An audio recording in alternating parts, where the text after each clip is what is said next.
જય વસાવડાના તમામ વિડીયોનો એક જ ઓફિશિયલ ખજાનો એટલે પ્લેનેટ જેવી યુટ્યુબ ચેનલનો જલસો. તો જલ્દી લાઈક કરો, સબસ્ક્રાઇબ કરો અને બેલ આઇકન પ્રેસ કરી ઓલ સિલેક્ટ કરો, જેથી તમે જોઈ શકો અમારા વિડીયો સૌથી પહેલા. ચિત્ત ચિંતન કરે છે, જેનું મન મનન કરે છે, જેની બુદ્ધિ દીક્ષિત થઈને સદબુદ્ધિ પરિવર્તિત કરીને નિર્ણય લે છે, જેઓ અભ્યાસી છે, અનુભવી છે, ઉત્સાહી છે, મને એમ કહેવાનું મન થાય સાહિત્યના રક્ષક છે, પોષક છે, સંવર્ધક છે અને આપણા સૌનું ગૌરવ છે એવા જય વસાવડા સાહેબને એકવાર ઊંચા હાથથી તાળીઓના ગડગડાટથી આપણે નિમંત્રણ આપીએ.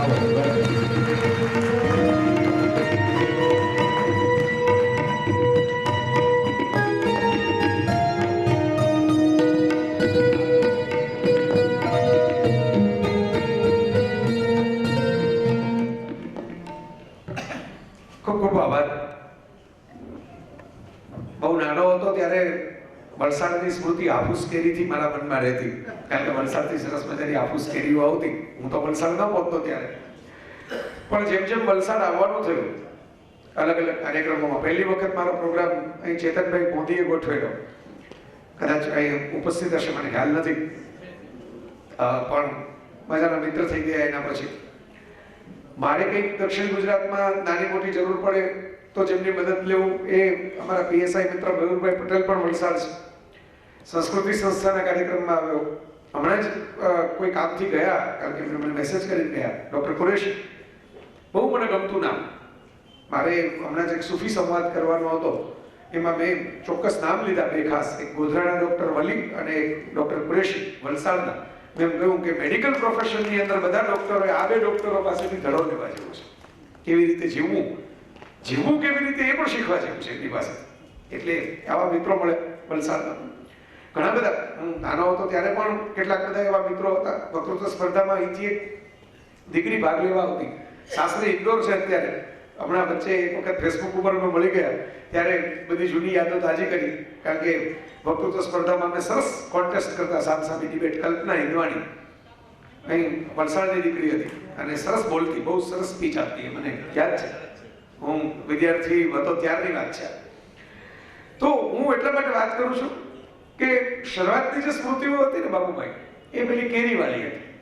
પણ પછી ધીરે ધીરે જેમ જેમ વલસાડના પરિચયમાં આવતો ગયો, વલસાડ આવતો ગયો, અલગ અલગ કાર્યક્રમોમાં, રોટરી ક્લબના કાર્યક્રમમાં આવ્યો, એક શ્રેયસભાઈ ને બધા મિત્રોએ મારો ને કાજલબેનનો પ્રોગ્રામ ગોઠવેલો આવ્યો. હજી એક બેન જાનકીબેન આવી છે, એ ગોઠવવાના છે. અમારા બધા એવા વાચકો અહીં બેઠા છે જેમના દીકરાઓના જન્મદિવસે પણ બોલાવે ખાસ. હું પહોંચી ન શકું પણ એટલા ભાવથી બોલાવે. મુદ્દો એ મારે મૂકવાનો છે વાતમાં કે કેરી કરતા વધારે મીઠા માણસો એ વસે છે ને એનો પરિચય મને જેમ જેમ મોટો થતો ગયો. મારે દર વખતે એવી મુશ્કેલી થાય, ખાસ કરીને હવે હમણાં છેલ્લે સરસ મજાની શાળા, ભવ્ય શાળાના કાર્યક્રમમાં આવેલો. બાબુભાઈ ત્યારે મળવા આવેલા મને, અને ત્યારે પણ આ પરિસ્થિતિ હતી કે વ્યસ્તતાને કારણે શનિ રવિ જ આવવાનું થાય હંમેશા. અને શનિ રવિ એવા દિવસો હોય કે જ્યાં કોઈક ને કોઈક રીતે ટાઈમ અપાયેલો હોય બીજાને, અને એને કારણે મારે બહુ લાંબો સમય રોકાઈ ન શકાય. એટલે હવે એક વખત મારે વગર કાર્યક્રમે વલસાડ આવવું છે, ખાલી બધાને મળવા માટેના કાર્યક્રમ, કે ભાઈ બધાની સાથે બેસીએ, વાતો કરીએ, મળીએ, બધાનું મેળું ભાંગીએ. કે તમે દર વખતે છૂટી ભાગી જાઓ છો એવી મેળું ભાગીએ, એના માટે આવવું છે. પણ આજે જે આવ્યો એના માટે મારે બે મિત્રોને પણ યાદ કરવા પડે. મારા મુંબઈના બે મિત્રો, પત્રકાર આશુ પટેલ, મારા પરમ મિત્ર, આમ જેને કહેવાય સુખ દુઃખના સાથીઓ કહેવાય એવા નજીકના ગાઢ મિત્ર. મુંબઈમાં મારે કંઈક દુઃખ પડે તો એને ફોન કરું, અને સૌરાષ્ટ્ર આવે તો મને ફોન કરે. બહુ સ્નેહનો નાતો, બહુ અંગત નાતો. અને આજે સુખનો પાસવર્ડ, અને એ આશુભાઈના જ એક મિત્ર આશુતોષભાઈ, એ પણ આ આશુભાઈ અમારા, આ આશુતોષભાઈ, એમણે મને બાબુભાઈનો પરિચય કરાવ્યો. એમણે મને મુંબઈથી ખાસ ફોન કર્યો કે આવી એક સંસ્થા ચાલે છે વલસાડમાં, અને એમની પ્રવૃત્તિ વિશે જાણ્યું. અને મેં તરત એમને હા પાડી કે મેં કીધું respective of all the other Thums હું આવીશ. અને એમણે બહુ ભાવથી મને બોલાવ્યો. આજે મને સરસ પરિચય થયો.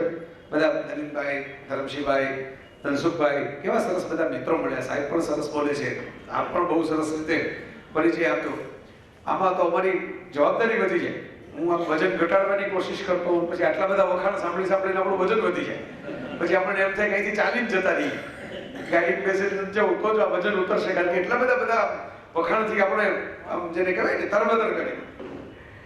પણ મિત્રો, હું જે વાત કહેવા માટે તમારી વચ્ચે આવ્યો છું, આ તો છે જ મારી લાગણી છે. આજે મને મોકો મળ્યો વ્યક્ત કરવાનો. દર વખતે હું કાર્યક્રમ પૂરો કરીને જાઉં, વ્યાખ્યાન આપીને જાઉં, કોઈક શૈક્ષણિક કાર્યક્રમ હોય, કોઈક બીજા ત્રીજા કાર્યક્રમ હોય. આજે એ પ્રકારનો કાર્યક્રમ છે કે જેની અંદર આવી લાગણી વ્યક્ત થઈ શકે. કારણ કે ઓલમોસ્ટ મને ગમતા ચાહનારા બધા મિત્રો અહીં આવ્યા, હાજર રહ્યા. એટલે મને એમ થયું કે ચાલો, હું બાબુભાઈની સુવાસ પણ છે કે હું જેનું નામ લઉં કે અમને આપણે વલસાડમાં કદાચ તમે બોલાવો તો મને હું મળી શકું અહીં કાર્યક્રમમાં, કારણ કે બધાને રૂબરૂ તો આવી સિવાય મળી નથી શકાતું. તો બાબુભાઈ તરત મને જવાબ એમ કે હા, એટલે તો બોલાવી લીધા. એક નામ એવું નીકળું નહીં જેને હું કહું કે આપને બોલાવજો ને એમણે એમ ન કહ્યું ના ના, એ મને લાવો ફોન નંબર બોલાવો. તો એ એમની સુવાસ છે, એમની સંસ્થાની સુવાસ.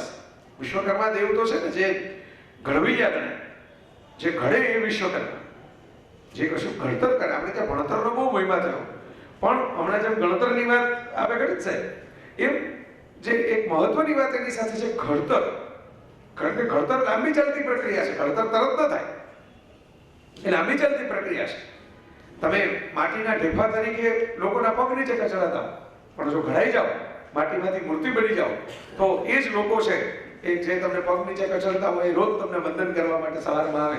એ લોકો જતા રહે પણ તમે મંદિરની અંદર શાશ્વત બનીને બેસો, એ પરિસ્થિતિ ઊભી થાય. આ ઘડતરની પ્રક્રિયા છે. માઇકલ એન્જેલો નામનો એક બહુ વિખ્યાત શિલ્પી, અને બહુ જ જાણીતો આ પ્રસંગ, કારણ કે તમે ઇટાલીમાં જાઓ ફરવા માટે તો એના બધા બહુ શિલ્પો જોવા મળે. એને પૂછવામાં આવેલું તમારા હાથમાં એવો કયો કસબ છે કે તમે આવા સરસ મજાના શિલ્પની કૃતિઓ બનાવો છો આટલી ઝડપથી, ફટાફટ? અને એન્જેલોનો એવો જવાબ હતો કે હું જ્યારે આરસ પાણીના ટુકડા, પથ્થરો જોઉં છું ત્યારે મને એની અંદર તરત આકૃતિઓ દેખાવા માંડે છે, દેવદૂતો, એન્જલ્સ, દેવદૂત, આંખોવાળા દેવદૂત. અને પછી હું એને નડતા જે આવરણો હોય, જે નડતો પથ્થરનો ભાગ હોય, હટાવી દઉં છું એટલે મૂર્તિ એની મેળે મેળે બહાર આવી જાય છે. મિત્રો, શિક્ષણની આ પ્રક્રિયા છે.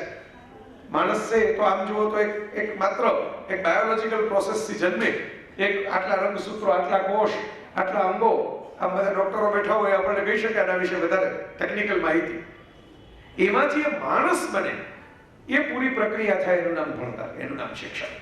ત્યાં લગી તો એ ખાલી એક અસ્તિત્વ છે, હોમો સેપિયન્સ છે વિજ્ઞાનની ભાષામાં કહું, હ્યુમન બિંગ નથી. જેને હોમો સેપિયન્સને હ્યુમન બિંગ બનાવે એનું નામ શિક્ષણ, એનું નામ એજ્યુકેશન. પણ ઘણા લોકો પૂછે કે શિક્ષણની વ્યાખ્યા તમે શું આપો? એટલે હું 3 વ્યાખ્યા એની આપું. મને 3 વાત બહુ ગમે શિક્ષણ વિશે. એક સ્વામી વિવેકાનંદ કહી ગયા છે, બહુ સરસ મજાની વાત છે.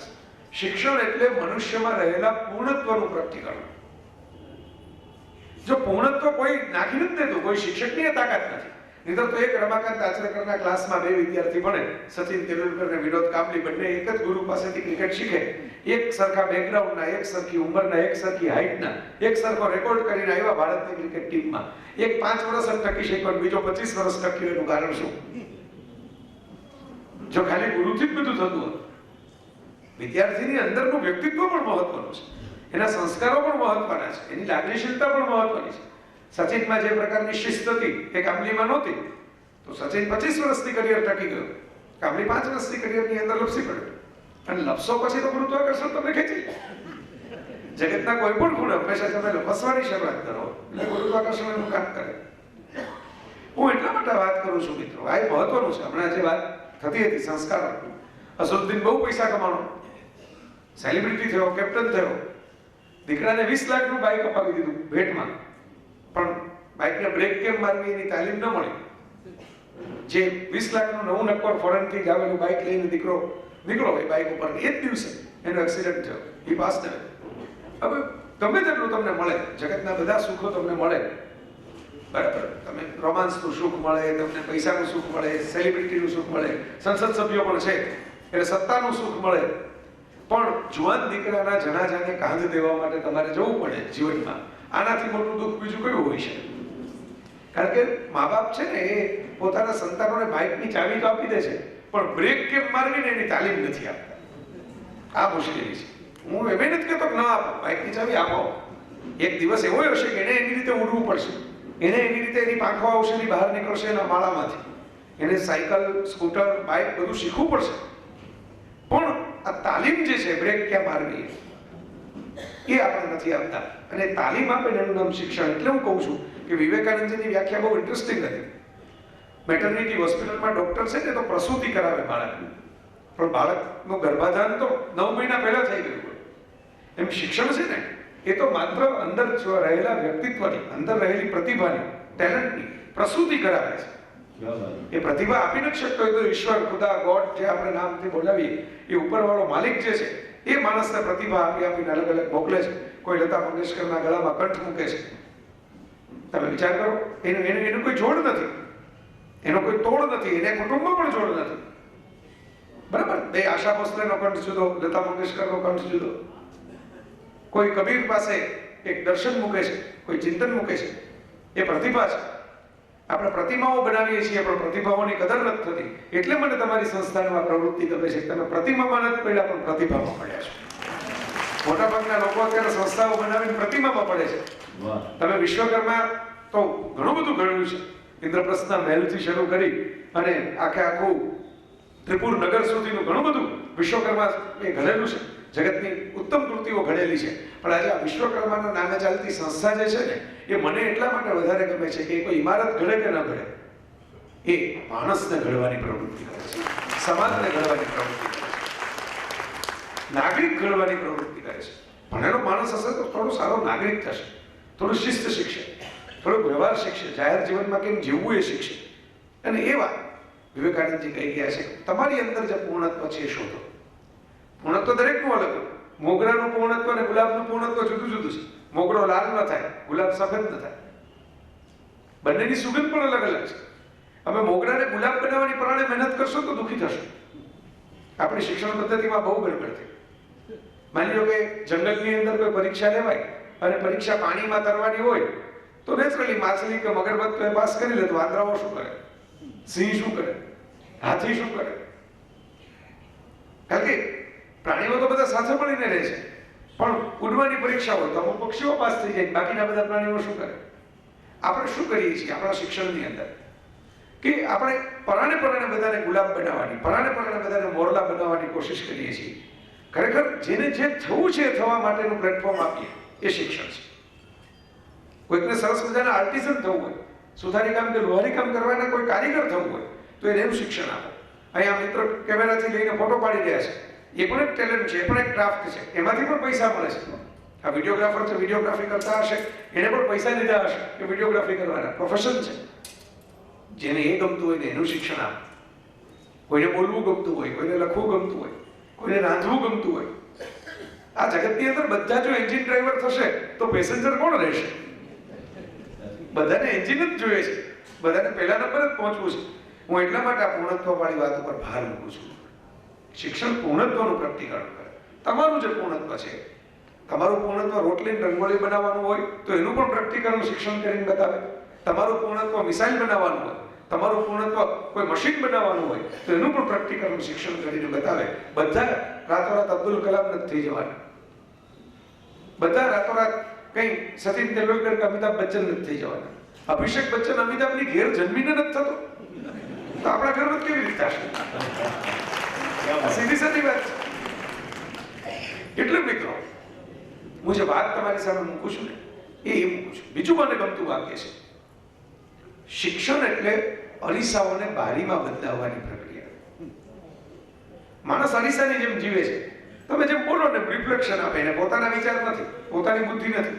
તમે જે બિઝનેસની વાત કરી, ધીરુભાઈ અંબાણીએ કહેલું એક ઇન્ટરવ્યુની અંદર એમ કે મારા છોકરાઓ બિઝનેસ મેનેજમેન્ટ ભણે છે એમ કે ફોરેનની અંદર, પણ હું તો જ્યારે એમ કે એડેનની અંદર ગયો આફ્રિકા, ત્યારે હું કોર્સ નહોતો કરી શકતો, પણ મેં બિઝનેસ કરવાની શરૂઆત કરી. કાં તમે કોર્સ કરો બિઝનેસના અને કાં તમે બિઝનેસ કરો. તો આપણે જોયું ધીરુભાઈ ગુજરી ગયા પછી ફોરેનમાં મેનેજમેન્ટ ભણેલા છોકરાઓએ કંપની બે ટુકડા કર્યા. અને જે માણસ ચોરવાડ જેવા નાના ગામમાંથી મોટો થઈને આવેલો પેટ્રોલ પંપમાં એટેન્ડન્ટ તરીકે કામ કરતા કરતા એને ભારતની સૌથી મોટી કંપની બનાવી વગર ભણે. મેનેજમેન્ટનું ભણનારાને એવી ઈચ્છા હોય કે આપણે રિલાયન્સમાં નોકરી મળે તો પગાર સારો પડે. એટલે અરીસાની જેમ બધા વર્તે છે, માત્ર પ્રતિબિંબ પાડે છે, પોતાનો વિચાર નથી, પોતાની ઓળખ નથી, પોતાની બુદ્ધિ નથી ચલાવતી. આપણું શિક્ષણમાં પણ હું આ જોઉં છું, ઘેટાનું ટોળું તો આપણે પેદા કરીએ છીએ, સિંહો પેદા નથી કરતા. બધા આમ જેને કહેવાય ને માત્ર માર્ક્સની પાછળ ભાગતા હોય, છેલ્લે શું કરવું એ ખબર જ ન હોય. કંકોત્રીમાં છાપે ને વિઝિટિંગ કાર્ડ બનાવે. હું તો અમદાવાદમાં એક ફિલ્મ જોવા માટે ગયેલો. એ રિક્ષાવાળા ભાઈ હતા, તો હું મારા મિત્ર સાથે વાત કરતો હતો ટિકિટ લઈ લેવાની, કેમ કે વહેલો પહોંચી ગયેલો. અંગ્રેજી ફિલ્મ હતી, તો મને કે આ તમે વાત કરો છો એના ઉપરથી કે એક સારી ફિલ્મ લાગે છે, તો હું જોઈને આવું. એટલે મેં કીધું તમને ભાવશે? મેં કીધું અંગ્રેજી ફિલ્મ છે. આવું મારાથી બોલાઈ ગયું, કારણ કે ભાઈ રિક્ષા ચલાવતા યંગ હતા. તો મને કહે હા, હું તો MBA થયેલો છું. પછી મેં પૂછ્યું કે આ તમે MBA થઈને રિક્ષા ચલાવો છો? એટલે મને કે આ મારા પિતા પણ રિક્ષા જ ચલાવતા, રિક્ષા ચલાવીને મને ભણાવ્યો. પછી મેં એક પ્રાઇવેટ બેંકમાં નોકરી કરી, તો 7,000 રૂપિયાનો પગાર આપતા, એક્ઝિક્યુટિવનું કાર્ડ આપતા, અને ડોરબેલ વગાડી બધાને ફોર્મ ભરવા જવાનો લોનના. પછી મારા પપ્પાએ 6 મહિના જોઈને એમ કીધું કે આટલા પૈસા માટે તું આટલા ધક્કા ખાસ આખા ગામમાં સવારથી સાંજ. એના કરતા હવે મારી ઉંમર થઈ, આપણે ઘરની રિક્ષા છે, કહેતો હતો તો નવી લઈ દઉં આ વેચીને. તો તું આ રિક્ષા ફેરવીશ તો તારા ટાઈમે જઈ શકીશ, બપોરે સુઈ જવું હોય સુઈ જજે, થાકી ગયો હોય તો. અને 7,000 રૂપિયામાં તું આટલા ધક્કા ખાશે, એના કરતા જો આ રિક્ષા શાંતિથી ફેરવીશ તો 25,000 મળશે. તને ફીના પૈસા કોણ આપ્યા હતા? એ તો અમે આપ્યા હતા ભણાવવા માટે. તો મિત્રો, આ વાસ્તવિક ઘટનાઓ તમને કહું છું, આપણે સમાજમાં આપણી બાજુમાં બની. એટલે અરીસાઓની બારીઓ બનાવો. બારી એટલે એક્સચેન્જ. બહારથી કંઈક હવા અંદર આવે, અંદરથી કંઈક હવા બહાર જાય. અંદર વઘાર થયો હોય તો એની સોડમ છે, બહાર જાય એટલે ખબર પડે કે આજે કયું શાક બન્યું છે, કેવી દાળ કે કેવી કઢી બની છે. એ બહારવાળાને ફૂટપાથ ઉપર ચાલતા ચાલતા અંદરથી ખબર પડે. અને બહાર કોઈક સરસ મજાની સુગંધ રેલાતી હોય તો એ ઘરની અંદર આવે. બહાર કોઈક અવાજ થતો હોય તો એ ઘરની અંદર આવે. ટૂંકમાં નોલેજનું એક્સચેન્જ થાય, થોટનું એક્સચેન્જ થાય, કલ્ચરનું એક્સચેન્જ થાય, હ્યુમન ઇમોશનનું એક્સચેન્જ થાય. એકબીજાની નજીક આવવાની આ પ્રક્રિયા છે. બધા એક સરખા તો જગતમાં કોઈ બનાવ્યા જ નથી. બે જોડિયા બાળકો એક સરખા નથી હોતા, દેખાવમાં હોય છે, સ્વભાવમાં નથી હોતા. તો એક્સચેન્જ જ્યારે થશે ત્યારે માણસ જ્ઞાની થશે, ત્યારે માણસ ડાયો થશે, ત્યારે માણસ શાણો થશે. બહાર નીકળે, બીજી દુનિયા જોવે, થોડીક મુસાફરી કરે, ટ્રેનના ડબ્બામાં બેસે, ક્યાંક આજુબાજુના બીજા લોકો સાથે સંપર્કમાં આવે ને તો એનામાં બુદ્ધિ વધશે. આ હું ઘણી વાર કહું, મને ઘણી વખત અમારે ચર્ચાઓ થાય ને ત્યારે હું કહું કે આપણે ત્યાં શું થાય છે, મા બાપ છે ને છોકરા વતી એની જિંદગી જીવી દે છે, on behalf of them. Remote control હાથમાં રાખી કે ભાઈ તમારે આમ કરવાનું, આમ કરવાનું, આમ કરવાનું. પછી થાય શું, કે છોકરા મોટા થાય છેતરાય, કે આત્મવિશ્વાસ વગર ના થાય, કારણ કે ઘડાયા ન હોય, ટીચાયા ન હોય. બહુ રિખાલસ ભાષામાં કહું, આ દેશી કાઠિયાવાડી શબ્દ છે બાબા, ટીચાવું. થોડાક ટીચાય, થોડાક ગોબા પડે, થોડાક પડે આખડે. સાયકલ ઉપરથી 2 વાર તેના ગોટણ સુલાઈને એની સાયકલ સારી આવે. બહુ સાચવીને ચલાવે એ સારી સાયકલ ચલાવી ન શકે. એટલે બારી બનાવો, શિક્ષણ કરવું હોય. અને ત્રીજી મારી વ્યાખ્યા છે, આ તમે અનુભવોની. આ જે બીજું વાક્ય હતું એ સિડની હેરિસ નામના એક પાશ્ચાત્ય ચિંતકનું હતું, બહુ સરસ, મને ગમે છે. ત્રીજી જે મારી વ્યાખ્યા છે, જે આપણા વારસામાં પણ છે, સા વિદ્યા વિમુક્તે, વિદ્યા એ કે જે તમને મુક્ત કરે, લિબરેટ કરે, ફ્રી કરે, તમારા બંધનોમાંથી, ખોટી પરંપરાઓ અને ટેવોમાંથી, ખોટા વ્યસનોમાંથી, ખોટી અન્યાયમાંથી, દુર્ગુણોમાંથી જે તમને મુક્ત કરે વિદ્યા. એ તો આપણા વારસામાં કહેવાનું. પણ હું ઘણી વાર એમ કહું કે શિક્ષણે કે જે તમને સાચો નિર્ણય લેતા શીખવે. તમે બહુ ભણી ગયો પણ સાચો નિર્ણય ન લઈ શકો તો શું કરો? તમને 2 મોડેલ આપે. એક ઓસામા બિન લાદેનને એમ થયું કે હું અમેરિકાને બતાવી દઉં કે હું કેવો, અને એમને ટ્વિન ટાવર તોડી નાખ્યા. પછી તો નેચરલી આખી દુનિયાએ શું કર્યું, બધાએ ટીકા કરી, અને તે અમેરિકાએ પાકિસ્તાનમાં એને શોધીને મારી નાખ્યો. આ કથા 10 વર્ષ. એ જ 10 વર્ષના ગાળામાં દુબઈના શેખ મોહમ્મદ રુસ્તમને એમ થયું કે હું બતાવી દઉં કે હું કેવો છું. પણ એમને ટાવર તોડવાનું કામ ન કર્યું, એમને ટાવર ચણવાનું કામ કર્યું. બુર્જ ખલીફા, વિશ્વનો સૌથી ઊંચો ટાવર અત્યારે દુબઈમાં છે, હું જોયો છું. આ જ અમેરિકનો $200 ખર્ચીને ત્યાં રૂમ બનાવીને રહેવા આવે છે, ફિલ્મોના શૂટિંગ કરવા આવે છે, લોકો સેલ્ફી પડાવે છે, ફોટા પડાવે છે, વોટ્સઅપમાં એકબીજાને મોકલે છે, ઈમેલ કરે છે. ટાવર તોડશો, 30 મિનિટમાં કામ પતી જશે, પણ આખી જિંદગી લોકો તમને બદનામ કરશે, તમારી પાછળ પડશે, તમને ગોતીને તોડશે. આ તો દુનિયાનો નિયમ છે, કર્મનો નિયમ છે. પણ કોઈનો ટાવર તોડીને તમે મહાન થવાની કોશિશ કરો, એના કરતા તમારો ટાવર ચણીને જો તમે દુનિયામાં નામ કરવાની કોશિશ કરશો, લોકો વાવા કરશે, પૈસા ખર્ચી તમારી આસપાસ આવશે. આખી જિંદગી તમે નહીં હો તે દિવસે તમારો ટાવર તમારી કીર્તિ કહેતો ઊભો હશે. તો આ 2 મોડેલ છે. એટલે હું કહું છું કે ભણતર તો 2 પાસે હતું. બે એક જ બેકગ્રાઉન્ડમાં રણમાં પેદા થયા, લાદેન અને રુસ્તમ. બરાબર, બંને ભણ્યા, બંને ટેકનોક્રેટ થયા, પણ એકે નિર્ણય ખોટો લીધો, બીજાએ નિર્ણય સાચો લીધો. આ કન્સ્ટ્રક્ટિવ પોઝિટિવ નિર્ણય લેતા શીખવાડે એનું નામ શિક્ષણ. ખાલી ડિગ્રીઓ આપી દે એનું નામ શિક્ષણ નહીં. ખાલી માત્ર તમને કોઈ એવી ડિગ્રી આપી દે એનું નામ શિક્ષણ નહીં. મારે શિક્ષણ ઉપર આનાથી વધારે વાત નથી કરવી, કારણ કે મારે પાછો આ વાત પણ લેવી છે. આપવાનો આનંદ જે આ બધા કરે છે, જોય ઓફ ગિવિંગ, આપવાનો આનંદ. હરખાતા ફોન કરે. આમ તમે જોયું હશે, વાત કરતી વખતે પણ બધાના ચહેરા ઉપર હરખની લાગણી છે. આમ શોકની લાગણી નથી કે હે હવે આપણે તો ક્યાં આમાં ફસાઈ ગયા, હવે આ સંસ્થા ક્યાં માથે આપણે ઊભી કરી. આ કુરેશી સાહેબ તો અત્યારે નથી, પણ મેં એમનું પ્રવૃત્તિ જોઈ છે મારી નજર સામે. એ જે મંદબુદ્ધિના બાળકો માટેનું જે કામ કરે છે, આમ તો મંદબુદ્ધિ હવે શબ્દ પણ જૂનો થઈ ગયો, ડિફરન્ટલી એબલ એવો એક અમેરિકામાં શબ્દ આવ્યો છે. જુદી રીતે જે લોકો તૈયાર થયા છે એવા લોકો, જુદી રીતે તૈયાર થયેલા લોકો. તો એવા બધા મિત્રો અહીંથી કામ કરીને કેવા ધરતીમાં કામ થઈ રહ્યું છે. એટલા માટે હું તમને કહું છું મિત્રો, કે જે મૂળ વાત છે આની પાછળ આપણી સંસ્કૃતિની બહુ જૂની સેવા ભાવના રહી છે. એક વાત આપણે સ્વીકારવી પડે કે આખો એક અંધકાર યુગ આપણે જે એવો આવ્યો 10મી 11મી સદી પછી, કે લોકો ધર્મ સિવાય દાન કરવાનું બંધ કરી દીધું. આપણી કરુણતા છે, આપણે પાછળ પડ્યા દુનિયાની સામે પ્રગતિમાં. એનું કારણ એ છે કે આપણે માત્ર ધાર્મિક દાન જ ચાલુ રાખ્યું, બાકીના દાન બંધ થઈ ગયા. શૈક્ષણિક દાન દુનિયાભરમાં અંદર થવાયું છેલ્લી 18મી 19મી સદીમાં, એને કારણે જગતમાં શ્રેષ્ઠ ટેલેન્ટ પેદા થયા અને આપણે ગાડી ચૂકી ગયા. આપણે એક પ્રકારના નવા ગુલામ થયા. નવા ગુલામ જ ને, તમારા ખિસ્સામાં મોબાઈલ હોય, વોટ્સઅપ હોય, ફેસબુક હોય, તમારે ટીવી ચાલુ કરો, ટીવી તમારા ઘરની અંદર પડ્યું હોય, બરાબર, તમે એમાં ચેનલો જુઓ. આમાંની મોટા ભાગની માલિકી તો વિદેશની છે. ટેલિવિઝન બનાવનારી કંપની, મોબાઈલ બનાવનારી કંપની, એમાં એપ બનાવનારી કંપની, આ વેબસાઇટ બનાવનારી કંપની. અને એ આપણે સ્વીકારવું પડે કે એમણે એ કામ કરીને બતાવ્યું છે, એટલે લોકો સ્વીકારે છે. જે કે સારું કામ કરે, જાપાનના ઉપર હુમલો કર્યો હતો અમેરિકાએ, પણ ટોયોટો અને સોની જેવી કંપનીએ જે પ્રોડક્ટ બનાવી અમેરિકનો વાપરે છે. સાહેબ રહે છે અમેરિકા, પૂછો, જે સૌથી વધારે વેચાતી કાર ટોયોટા છે.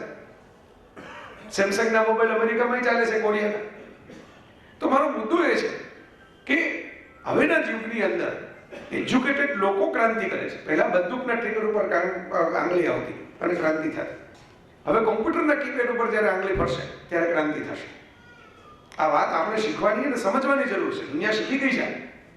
તમારા ઘરની અંદર દક્ષિણ કોરિયા જેવા આખા કોરિયાના અડધિયાનો વિચાર કરો, કેટલી પ્રોડક્ટ છે. સેમસંગ, હુન્ડાઈ, બધી કોરિયન કંપનીઓ છે. LG, આ તમે જેટલા નામો લઉં છું, રેનો કારની, બધી કોરિયન કંપનીઓ છે. તો આ લેવલે આપણે નથી પહોંચ્યા. એનું કારણ એ છે કે આપણે એજ્યુકેશનની અંદર ફંડિંગ જ બંધ કરી દીધું. 200-300 વર્ષમાં આપણે માત્ર ફંડિંગ કર્યું. બહુ નિખાલસ છું, આસ્થાવાન તો હું છું, પણ આપણે માત્ર ફંડિંગ નવા ધાર્મિક સ્થળો અને આશ્રમો બનાવવામાં કર્યું. શ્રમ કરવાને બદલે આશ્રમ જાજા કર્યા, વસંત ખીલવવાને બદલે સંતો વધારે કર્યા. એને કારણે રહેતા એવી હાલત થઈ ગઈ કે આપણી પાસે સ્ટીવ જોબ્સ આવતા બંધ થઈ ગયા, આપણી પાસે બિલ ગેટ્સ આવતા બંધ થઈ ગયા. લક્ષ્મી પૂજનને એક પણ વ્રત કર્યા વગર બિલ ગેટ્સ ને સ્ટીવ જોબ્સ પેદા થઈ જ જગત. બરાબર, અબજોપતિ હોય છે, કરોડોપતિ હોય છે, કારણ કે બ્રેન ડેવલપમેન્ટનું જે કામ જગતમાં થઈ રહ્યું છે એમાં આપણે ક્યાંક પાછા પડી ગયા. એટલે મને તમારી પ્રવૃત્તિ ગમે બાબુ, એટલા માટે મને ગમે છે. મેં તરત સ્વીકારી લીધું, બધી શરતો માન્ય કરી લીધી. એનું કારણ શું? એટલા માટે કે મને રસ આ છે. કદાચ તમે એમ કહ્યું હોત ને કે અમે પ્રાણ પ્રતિષ્ઠા કરવાના છીએ અને નવી ધજા ચડાવવાના છીએ, તો હું કહેત કે ભાઈ હવે આટલો લાંબો મને ક્યાં ધક્કો ખવડાવો છો. તો બેટા માટે અહીં સ્થાનિકમાં ઘણા મિત્રો છે, એમને લઈ લો. પણ હું આમાં બહુ ઓનેસ્ટ છું, બહુ નિખાલસ છું. જે લોકો રહ્યા છે એ ડેવલપ થયા છે, જે નથી થયા એ પાછળ. આ વાસ્તવિકતા છે. મેં કહ્યું આપણે ત્યાં હવે થયું કેટલાક ઉત્તમ, જેમ મેં સ્વામી વિવેકાનંદનું નામ લીધું, એવા કેટલાક આપણા મોરારી બાપુ જેવા ધર્મગુરુઓ જે એજ્યુકેશનને પ્રમોટ કરે, શિક્ષણને પ્રમોટ કરે, એવા છે. હું નાની પડું, જામનગરમાં કાણદા બાવા આશ્રમ છે. આવી જ સરસ મજાની પ્રવૃત્તિ ત્યાંના બાપુ જે છે દેવી પ્રસાદજી મહારાજ એ કરે છે. આટલા જ પ્રેમથી 18 બાળકોને ભેગા કરવાના, શેરીમાં રખડતા બાળકોને ભેગા કરવાના અને એને ભણાવવાના. દીક્ષા નથી આપતા, દીક્ષા આપવાની જ મને, શિષ્યની બનાવવાના, ભણાવી અને સમાજમાં છૂટા મૂકવાના. આવા માણસો ખૂણે ખાતરે પડ્યા છે. પણ આ દેશ જેવડો મોટો છે, 1.25 અબજનો દેશ છે સાહેબ. નાના દીવડાઓથી નહીં થાય, મોટી હેલોજન લાઈટો આપણે કરવી પડશે. તો બધે અજવાળું થોડુંક વધારે પહોંચશે. અને એટલે મિત્રો આ વાત મારે તમારી સામે મૂકવી છે કે આ દાન આપણે શીખવાની જરૂર છે, આ ફંડિંગ શીખવાની જરૂર છે. Funding for education. તમે પરદેશમાં જાઓ, સિંગાપોરમાં જાઓ, એવું નથી કે અમેરિકામાં જ જાઓ, યુરોપમાં જાઓ, સિંગાપોરમાં જાઓ, ઇઝરાયલમાં જાઓ, અલગ અલગ નાના નાના દેશોમાં જાઓ, આપણે તમને વાત કરી હમણાં દુબઈમાં જાઓ, અલગ અલગ કંપનીઓના તમને યુનિવર્સિટીઓ પર જોશે. યુનિવર્સિટીઓમાં અલગ અલગ કંપનીઓના ભવન હોય, એના દાનથી બનેલા. આપણો તમે કઈ કોઈને સાઉન્ડનો શોખ હોય તો બોસ સ્પીકર સિસ્ટમ બહુ મોંઘી આવે છે. સૌથી મોંઘી સિસ્ટમ બોસની આવે છે. કાનમાં ભરાવાના ઇયરફોન મેં જોયા હતા ન્યુયોર્કની અંદર 25,000 રૂપિયાના હતા. અમેરિકન ફાઇટર પાયલોટ પણ એ વાપરે છે કારણ કે નોઇઝ કરેક્શન, આજુબાજુનો અવાજ જ ન સંભળાય, એકવાર કાનમાં ભરાવી ગયો. એના સ્થાપક મૂળ ભારતના અમર ગોપાલ બોસ. MIT વિશ્વની સૌથી premier technological institute, Massachusetts institute of technology, MIT. આ MIT-માં અમર ગોપાલ બોસ છે ફેકલ્ટી તરીકે ભણાવતા, પછી ઇન્ડસ્ટ્રીયલિસ્ટ બન્યા, પછી પોતાની કંપની બનાવી. ફોર્ચ્યુન 500 વિશ્વના 500 ટોચના નેતાઓમાં. સાહેબ આપણે વિદાય લો છો? હા તો હું આપણે ના સલામી સાથે વિદાય આપું એમને. ના હું સમજુ છું એમ. મારે તમારે બધાને વ્યસ્ત વ્યક્તિઓ જે હોય ને એને આમ જ મસ્ત રહેવું પડે, સતત પ્રવાસ કરી કારણ કે સતત ક્યાંક ને ક્યાંક સમય તો દબાઈ ગયો. આ દાન જેમ પૈસાનું થાય એમ સમય ન કરવો પડે, એના જેવું છે અલગ અલગ જગ્યાએ. અને આપણે તો બધા માઠું બહુ લાગી જાય. કંકોત્રીમાં નામ આગળનું છપાણું હોય તોય માઠું લાગી જાય, લગ્નમાં જમવા ના આવે એટલે હાજરી તો બધે આપવી પડે આપણે. પણ હું તમને વાત કરતો હતો અમર ગોપાલ બોસની. તો બોસ સાહેબ જે છે ફોર્ચ્યુન 500 એટલે વિશ્વના ટોચના 500 અબજપતિઓમાં એક આવ્યા. આવડી મોટી કંપની જ્યારે ગુજરી ગયા ત્યારે એમના વિલની અંદર એમણે એમ કહ્યું કે જે સંસ્થામાં હું ભણાવતો અને જે સંસ્થામાં હું ભણ્યો એ મેસેચ્યુસેટ્સ ઇન્સ્ટિટ્યૂટ ઓફ ટેકનોલોજી છે, એને લીધે આપણે આ હું બનાવી શકું આ બધી સાઉન્ડની સિસ્ટમ. તો મારી આ આલ્મા મેટર, મારી આ માતૃ સંસ્થા છે, એને હું કંપનીનો બધો જ પ્રોફિટ છે દાન આપી દઉં છું. ઘરના વારસદારોને નહીં, કંપનીને દાન આપી દઉં છું. હમણાં તમે જોયું હશે આ ફેસબુક વોટ્સઅપનો CEO માર્ક ઝકરબર્ગ દુનિયાનો એક જ એવો યુવાન હશે જેની મમ્મી એને એમ કહેતી હોય કે તમે જરાક ફેસબુક વોટ્સઅપમાં ધ્યાન તો આપો. કારણ કે 30 વર્ષની ઉંમર તો માલિક છે ફેસબુક ને વોટ્સઅપ. નાનકડી દીકરી જન્મી હમણાં એને ત્યાં, મેક્સ નામની. અને એને ઝકરબર્ગે સરસ મજાનો પત્ર લખ્યો, ખોટી થઈ તું વાંચજે કે મારી પાસે 3000 અબજ જેટલી સંપત્તિ છે, શું કરવાનું? આટલું તો કઈ ઉપયોગ કરવા જાવ તો ખૂટે નહીં. શું કરો? રોજ નવા નવા મકાન ચડો તોય તમારું ભગત છે મકાનમાં તમારું પરોવાયેલું રહે. તો એને દીકરીને કાગળ લખ્યો, દુનિયાના દરેક મા બાપની એવી ઈચ્છા હોય કે પોતે જેવી જિંદગી જીવ્યા એના કરતા બહેતર જિંદગી એના સંતાનો જીવે. મા બાપ માત્રનું આ સપનું હોય કે અમને જે જિંદગી જીવવા મળે એના કરતા છોકરાઓ વધારે સારી રીતે જીવે. એમાં જ ક્યારેક ઓલા લાલકોટ વધારે થઈ જાય આ સપનામાં સપનામાં. એ થોડુંક વધારે પપ્પાળાઈ જાય, થોડુંક વધારે વખાણ કે વાલ થઈ જાય. તો ઝકરબર્ગે કહ્યું કે તું બહેતર જિંદગી કેવી રીતે જીવીશ? તું અમારે ત્યાં પેદા થઈ છો એટલે તને તો વાંધો નથી આવવાનો ભણવામાં, જીવવામાં, પણ તારી જ ઉંમરના જેટલા બાળકો પેદા થયા છે તારી સાથે, એ જો શિક્ષિત નહીં હોય તો દુઃખી હશે, દુઃખી હશે તો ક્રિમિનલ હશે, ક્રિમિનલ હશે તને બહેતર જિંદગી કેમ જીવવા મળશે? આજુબાજુનો આખો સમાજ ક્રાઇમમાં હશે. માટે અમારી તારા મા બાપ તરીકે ફરજ એ છે કે અમારા કરોડો અબજો રૂપિયા અમે જે બીજા તારી ઉંમરના બાળકો ભણતા નથી એને ભણાવવા માટે વાપરીએ. સાહેબ આટલું આપણા ઉદ્યોગપતિઓથી નથી છૂટતું. અમારો બહુ નિખાલસ અભિપ્રાય હમણાં કીધો, ધનસુખભાઈ પૂછો બાજુ બેઠો ત્યારે નીચે. આપણા ઉદ્યોગપતિઓ છે ને એ તો હોસ્પિટલમાં દાન આપીને પછી ભાવ વધારે દે, કોમર્શિયલાઇઝેશન કરી નાખે, હોસ્પિટલો કબજો લઈ લે, આખો ખરીદી લે, કહેવાય એમ કે દાન આવ્યું. એટલે એના માટે તો બિઝનેસ ઓપોર્ચ્યુનિટી છે. આ મારે કેવું પડે નિખાલસતાથી કે એક જમાનામાં દાનેશ્વરી કર્ણનો દેશ કે જેના માટે એવી કથા લખાણી, આખું નાટક લખાણું સંસ્કૃતમાં કે કર્ણ છે ઘાયલ થઈને પડેલો અને પછી એમ કે યુદ્ધના મેદાનની અંદર રાતના કણસતો હતો. સવાર પડે તો સૂર્ય ઉગે અને કર્ણ સૂર્યનો પુત્ર, એટલે સૂર્યના કિરણો જો કર્ણ ઉપર પડે તો એના જખમો છે એ રૂજાઈ જાય ને ફરીથી બેઠો થાય. અને કર્ણ જાય નહીં ત્યાં લગી અર્જુન જીતે નહીં તો મહાભારત પૂરું થાય નહીં. એટલે રાતના કૃષ્ણ એક વૃદ્ધનો વેશ ધારણ કરી, વૃદ્ધ બ્રાહ્મણનો, અને એમ કે ભાગવા માટે ગયા કર્ણ પાસે. કર્ણ તો અર્ધ બેભાન અવસ્થામાં હતો ને કહ્યું કે ભાઈ મહારાજ મારી પાસે કંઈ છે નહીં આપવા માટે, તમે મારા મહેલમાં આવ્યા હોત તો રોજ દાન કરત, કવચ કુંડળ દાન કરી દીધા, કુંતીને આખું જીવન બાકીના પાંડવોનું દાન કરી દીધું, તમને આપત, પણ હવે તો કઈ રહ્યું નથી. એટલે એમ કૃષ્ણએ કહ્યું કે આપના એમ કે મોઢામાં સોનાનો દાંત છે, એ મને આપો તો બહુ યોગ્ય છે. નાટક છે, કાલ્પનિક નાટક છે, પણ એમાં ભાવના જે વ્યક્ત થઈ છે એ વિચારવા જેવી છે.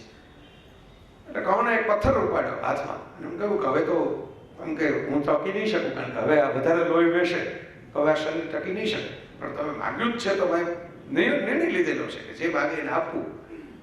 અને એને સોનાનો દાંત કાઢીને આપી દીધો. કર્ણના અંતિમ સંસ્કાર તો આમે મહાભારતમાં કથા છે, કૃષ્ણ જ કર્યા છે, અને કૃષ્ણને તો વાસ્તવિકતા ખબર હતી. પછી દાંત કાઢીને કર્ણે કહ્યું કે કૃષ્ણ હું તો આપને ઓળખું છું, પણ હવે આપે જે છળ કર્યો ને એ છળને કારણે થશે એવું કે આ યુગ છે એ તો ઠીક છે, આપણે બધા ભેગા હતા, એક યુગમાં એક સાથે હતા, પણ જે યુગમાં આપણે કોઈ નહીં હોય ને ત્યારે લોકો પૂજા તમારી કરશે ને પ્રેમ છે ને સોનાને કરશે, કારણ કે તમે સોનું માંગવાની મારી પાસેથી સોનું માંગવાની કરે. મારો મુદ્દો એ છે કે આપણે કંઈ ઓછા દાન નથી જોયા. રાજા શિવીની કથા તમે જુઓ તો સાથળમાંથી માંસનો ટુકડો કાઢીને આપી દે, જીવન આપી દે, દધીજી પોતાના હાડકા આપી દે, ઇન્દ્રને. ભારતનો આ વારસો રહ્યો છે, પણ વાસ્તવ અત્યારનું જે હું જોઉં છું એ તમને કહું છું, છેલ્લા 100 વર્ષમાં મેં વાસ્તવ જે જોયું છે કે આપણે ત્યાં બહુ વધારે કમાયેલા લોકો બહુ દાન નથી કરતા. મારે એટલે એને આ જરા ચીટીઓ ભરવો છે, અહીંથી શાબ્દિક ચીટીઓ, શારીરિક નહીં, શાબ્દિક ચીટીઓ ભરવો છે. એવું જરૂરી નથી દાનની અંદર પૈસાનું મૂલ્ય જ થાય એવું જરૂરી નથી, પણ એનો એક મજા છે, એનો એક આનંદ છે સાહેબ. હમણાં 2 દિવસ પહેલા બનેલી ઘટના ઇન્ડિયા ટુડેની સાઇટ ઉપર કાલે મૂકાણી છે. 2 દિવસ પહેલા એક કેરળની અંદર એક રેસ્ટોરન્ટમાં અને એક દુબઈના ભાઈ ત્યાં હાજર હતા, અખિલેશ કુમાર નામના, અને એમણે ફોટા પાડી લીધા આખી વાતના, એટલે દુનિયા સુધી આ પહોંચી વાત. નહીં તો જે થઈ ઘટના એ તો ગુમનામ થઈ. એક કોઈ સજ્જન જમતા હશે અને જમતા જમતા આમ બારીના કાચમાંથી એને એમ જોયું 2 આંખો ટકર ટકર તાકી રહી છે એના ટેબલ ઉપર. આપણે આવું જોતા હોય છે ઘણી વાર. એ કોઈ પેલા સડક ઉપર કચરા વીણનારા બાળકો હતા, રેક પિકર્સ જેને કહેવાય, અને જે બધા પેલા કોથળી પ્લાસ્ટિકની બધી ભેગી કરીને એને થોડાક પૈસા મળે, એ વીણવાનું કામ કરતો કરતો એક નાનકડો છોકરો હતો, અને એ ખાલી રેસ્ટોરન્ટનો બધો ભક્કો છે એ જોયા કરતો હતો બારીના કાચમાંથી. પેલા ભાઈને કંઈક શું સૂચ્યું કે એને અંદર બોલાવ્યો, ઇશારો કર્યો. એટલે છોકરો નાનકડો અને એની બેન એનાથી નાનકડી, એની બેને આ કચરો વીણવાનું કામ કરે. એ બે કચરા વીણનારા છોકરાઓ એકબીજાના હાથ પકડી પકડી મૂંઝાતા અંદર આવ્યા. પેલા ભાઈ એને બેસાડ્યા સામે, જાણે કે મોટા ગેસ્ટ હોય, કોર્પોરેટ મહેમાન હોય, એવી રીતે એને સામે ખુરશીમાં વ્યવસ્થિત બેસાડ્યા. એના માટે એને ભોજન ઓર્ડર કર્યું. છોકરાઓ કઈ બોલ્યા નહીં, એ કઈ થોડા બની જેમ ભાષણો આપતા હોય કે લાંબી લાંબી વાતો કરે, કવિતાઓ કરે. છોકરાઓ તો બિચારા ખાવા બેસી ગયા, અને આવું તો જિંદગીમાં એને ખાવા મળેલું નહોતું, એટલે બહુ પ્રેમથી ખાઈ લીધું. અને આમ કઈ બોલ્યા વગર, કોઈ અક્ષર બોલ્યા વગર ખૂબ રાજી રાજી થયા, પણ આમ કઈ વ્યક્ત ન કરી શકે, ભણેલા ગણેલા નહોતા, કઈ શબ્દો બહુ સૂચે નહીં આવું ઘટનામાં શું કરવું. પેલા ભાઈએ વેઇટરને બોલાવીને એમ કહ્યું કે ભાઈ હવે આ 3 ડીશનું બિલ મને આપી દો, હું નહીં બોલું. બાજુની જ સીટ ઉપર પેલા જે ભાઈ આ ફોટા પાડી લીધા છે મોબાઈલમાં એ બેઠા હતા. બિલ આવ્યું ને ત્યારે જે રેસ્ટોરન્ટના મેનેજર હતા, નારાયણ નામના કોઈ, કારણ કે મિસાઈ વાળું બિલ હતું, એમણે લખ્યું કે અમે ભોજનના પૈસા તો લઈ શકીએ, પણ માનવતાના પૈસા કેવી રીતે આપવા એ અમારી પાસે કોઈ મશીન નથી, એનું કોઈ મૂલ્ય નથી, કોઈ હિસાબ નથી, એટલે અમે આ ડિશનું બિલ છે એ નથી લઈ શકીએ.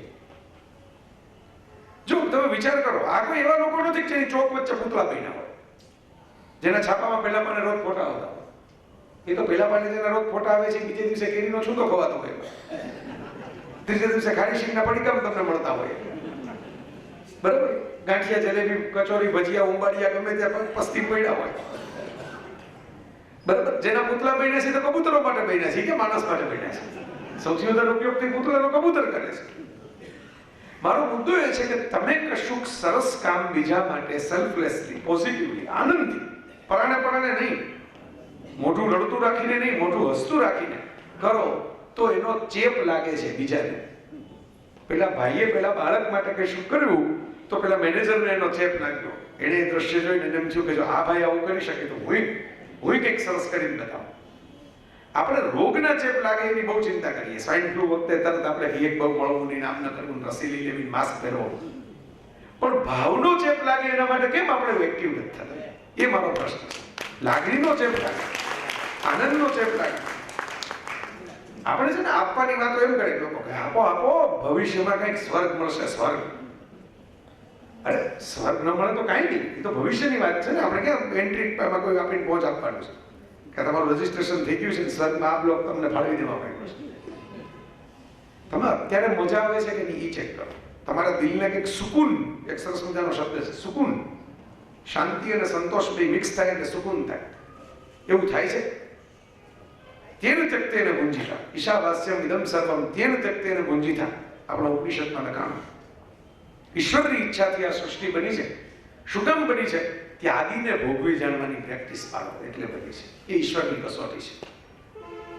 પેલું કવિતા આવતી ને, હું નાનો હતો ત્યારે હું વાંચતો, કબૂતરોનું ઘૂ ઘૂ ઘૂ, ઉપરવાળો જ્યારે પૂછશે કોઈનું દુખડું પૂછ્યું તું, કોઈનું આંસુ લૂછ્યું તું, ગેંગે ફેફે કરતા કહેશે હે શું શું શું, કબૂતરોનું ઘૂ ઘૂ ઘૂ. આ કસોટી છે. અહીં ઘણા માતાઓ બેઠા છે, બહેનો બેઠા છે, ઉપર પણ બેઠા છે, અહીં પણ બેઠા છે. આ પાસ થાય કસોટીમાં. શું કામ? તમે કોઈ માન ચોકલેટ આપો, એને કદાચ ભાવે ને, એને ગમે તો એમ કે છોકરાઓ તો સ્કૂલે ગયા છે, દીકરો દીકરી તો છે નહીં ઘરમાં, તો હવે આવે ત્યારે આપણે એને આપશું. સાચવી રાખે. અને ભૂલે છો કે બાળકો પૂછે કે મમ્મી તારે નથી ખાવી, તો એમ કીધે કે મને ન ભાવે, મારો દાંત દુખે છે, મને પેટમાં ગડબડ થાય, ચોકલેટ તો મને ગમે જ નહીં. કંઈક બહાનું બતાવી દે, કારણ કે ચોકલેટ એક હોય એટલે પોતે એમાં ભાગ ન પડાવાય છે. આવી તો રોજ ઘટના બનતી હોય દરેક ઘરમાં. શું કામ બને? કારણ કે માને પોતે કશુંક મળે એના કરતા એના સંતાનોને કશુંક મળે એમાં વિશેષ આનંદ થાય છે. આ કેમ ચકને ભૂજી, ત્યાગીને ભોગવી જાણો. ત્યાગ કરો એટલા માટે નહીં તમે દુઃખી થઈ જાઓ. ઘણા દુઃખી થઈ જાય ત્યાગ કરી. છાપું એક માં એમાં દુઃખી થઈ જાય લોકો 3 રૂપિયા. કાંઈ મારું છાપું લઈ ગયા પાછું ક્યારે આપશે? સાંજ પડે 2 જણા પૂછો કરી જાય કે મારું છાપું લઈ ગયા પાછું લો, આપણે કંઈક મેળ કરો. એમ દુઃખ થઈ જાય માણસોને. હું એમ કહું છું કે જે આનંદ છે ને આપવાનો, ભલે નાનું આપો, ઓછું આપો. અમેરિકામાં એક સિસ્ટમ, હું હમણાં ગયો હતો ત્યારે મેં સાંભળેલું, $1 a day. કે ભાઈ તમે કાંઈ ન કરી શકો કંઈ નહીં, બીજા માટે $1 આપો. લોકો કરતા હોય છે. હું બેલ્જિયમની અંદર રેલવે સ્ટેશને 2 બેગ લઈ અને ઉપર ચડતો હતો. એલિવેટર છે ત્યાં હતું નહીં. હવે મને આવી કંઈ ખબર નહીં, મેં તો વજનદાર બેગ લઈને મારે જવું હતું પેરિસ, એટલે ટ્રેન ચેન્જ કરવાની હતી. તો એક બેગ એક પગથિયે મૂકું, બીજી બેગ બીજા પગથિયે હલવેકથી ઊંચકીને ચડાવું. એમ ટુકડે ટુકડે જ ઉપર ચડવું પડે, બીજો કોઈ છૂટકો નહોતો.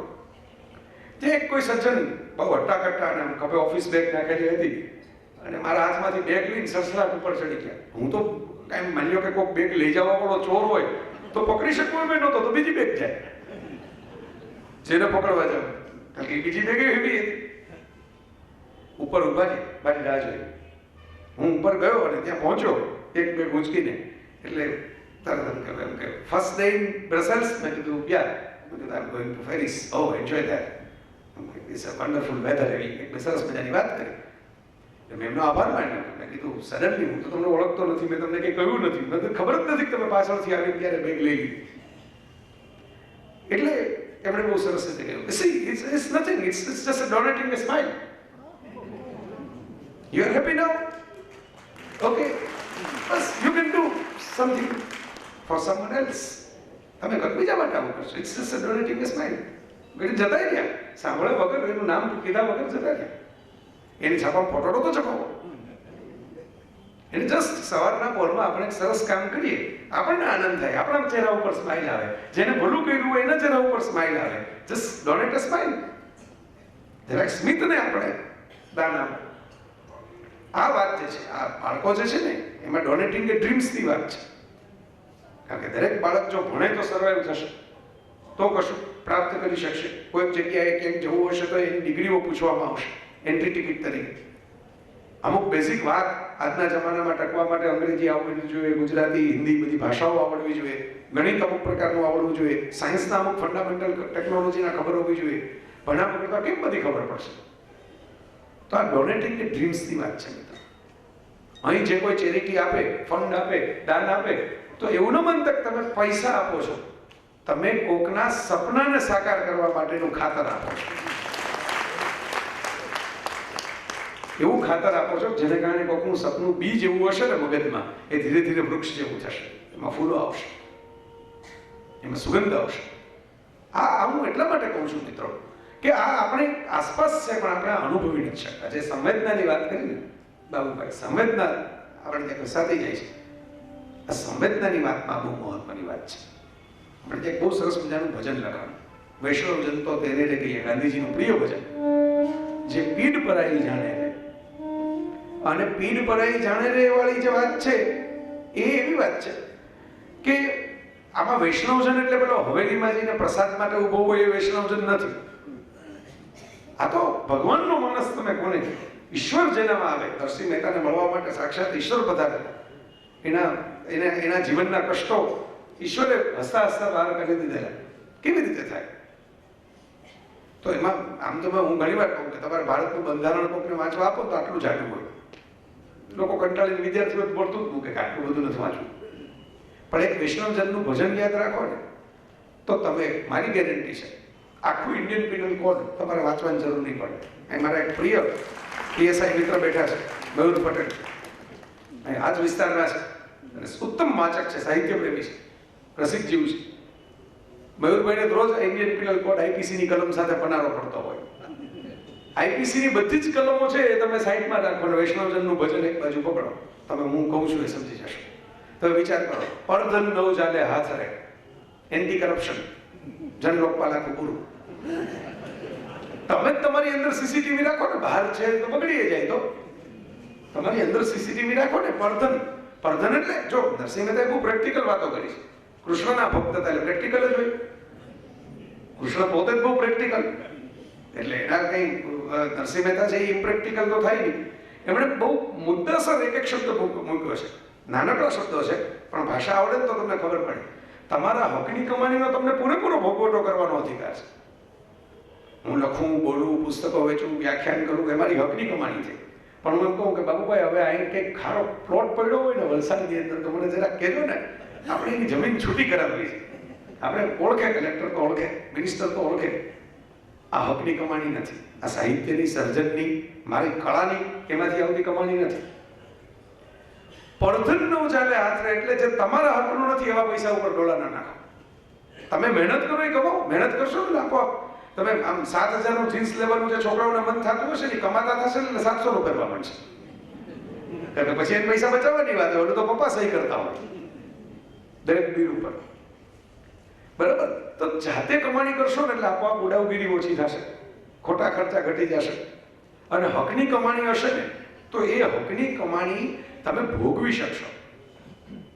પહેલામાં તો તમને અંદરથી તમે તો જાણો જ છો કે આ કમાણી ક્યાંથી આવી છે, કોની આવી છે, કેવી રીતે આવી છે. એટલે નોટબુક નામની સરસ નવલકથા મેં વાંચેલી, જેમાં સરસ પ્રસંગ છે કે પતિ પત્ની બહુ પ્રેમ કરતા અને વૃદ્ધ થઈ ગયા. પત્ની છે અલ્ઝાઇમર એટલે વિસ્મૃતિનો રોગ બનીને કોમામાં જતી રહી હોસ્પિટલમાં. એટલે ભૂલી જાય કોણ છે સામે. રોજ પતિ, ઘોડો પતિ છે, હાથમાં ફૂલ અને ટિફિન લઈને આવે એની સાથે જમવા માટે.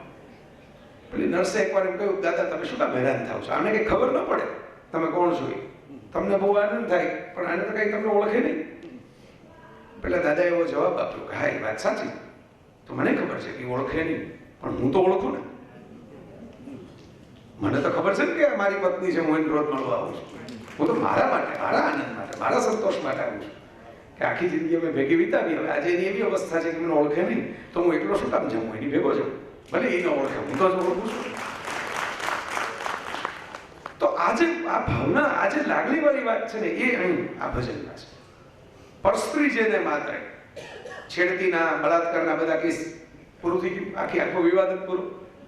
તમારી સ્ત્રી, તમારી કોઈ સખી હોય, તમારી પત્ની, તમારા ઘરની કોઈ મેમ્બર, એ તમારી સ્ત્રી સાથે કૃષ્ણ પણ મજાક કરતા હતા ચીરહરણની, કારણ કે ફ્રેન્ડ્સ હતા ગોપીઓ સાથે. પણ એ જ કૃષ્ણ જ્યારે દ્રૌપદીની ભરી સભાની અંદર કે સાડી ખેંચાણી ત્યારે ચીર પૂરવા માટે આવી ગયા. વિચાર કરવા જેવી વાત છે. એટલે અડધી લીટીમાં તમે વિચાર કરો, મેં કીધું આઈપીસીની કલમોના ઢગલા આખા સભાઈ એવી વાત છે. પણ એની પહેલી લીટી જે છે ને એ આ આદમી સંસ્થાના આજના કાર્યક્રમને મારે અર્પણ કરવી છે.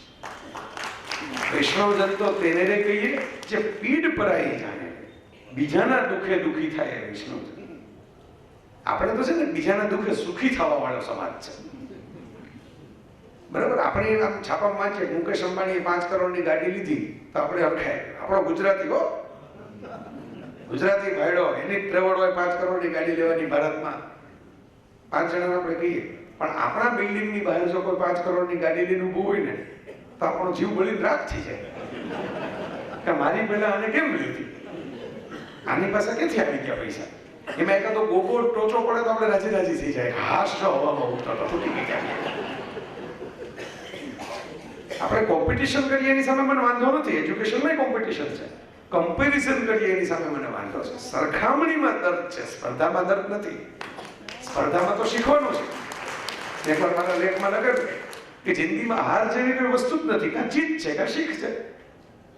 કાં તમે જીતશો કાં હારશો તો નવું લેસન શીખશો કે કોણ વધારે બેટર કામ કરી ગયું તમારા કરતા, કોણ વધારે સારું રમ્યું, શીખીને આવશો.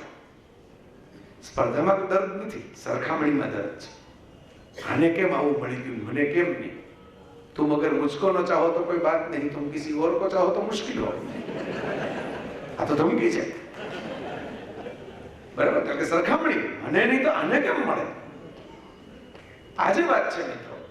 એટલે પીડ ભરાઈ જાણે, બીજાના દુઃખે દુઃખી થાવ. સમવેદના, સંવેદના શબ્દને છૂટી બોલો સાહેબ, આપે સરસ ગુજરાતી બોલો છો. સમવેદના, મારી વેદના એ તમારી વેદના થાય, એ સમવેદના. આપણે અનુભવીએ ખરા, પણ ટીવી પૂરતા, ફિલ્મ પૂરતા. તમે જો મુન્નાભાઈ MBBS જોઈને મારા કેટલાય ડોક્ટર મિત્રો છે ને એના મને મેસેજ આવ્યા હતા, કેવું સરસ પિક્ચર બન્યું છે. મેં આર્ટિકલ લખેલો એટલે એમને મને મેસેજ કર્યા, રાજકુમાર હિરાણીનો નંબર તો હોય નહીં, એટલે મને મેસેજ કર્યા કે બહુ સરસ પિક્ચર છે, તમારો લેખ વાંચીને જોવા ગયા, મજા આવી ગઈ. પણ આટલા વર્ષો થઈ ગયા પિક્ચર રિલીઝ થયા ને કોઈએ પોતાના રિસેપ્શન કાઉન્ટરમાં ફેરફાર નથી કર્યો. પિક્ચર જોઈને હતા એવા ને બાપા છે. સમવેદના નથી, વેદના થઈ કરી, રોયા હશે, હસ્યા હશે. પણ એ તો આપણે ના, આપણે આમ કોઈ દેશભક્તિનું પિક્ચર એરલિફ્ટ જેવું જોઈને બહાર નીકળીએ પછી પાર્કિંગ માટે ઝઘડતા હોય ઘરમાં. અહીં કેમ કોણે પહેલા બાઇક મૂકી દીધું, અહીં પહેલા કાર કોણે મૂકી દીધી, પાડોશી વાળે ઝઘડો કરી. એટલે મિત્રો કોઈ પ્રિન્સ કૂવામાં પડી જાય ત્યારે આખો દેશ પ્રાર્થના કરવા લાગે.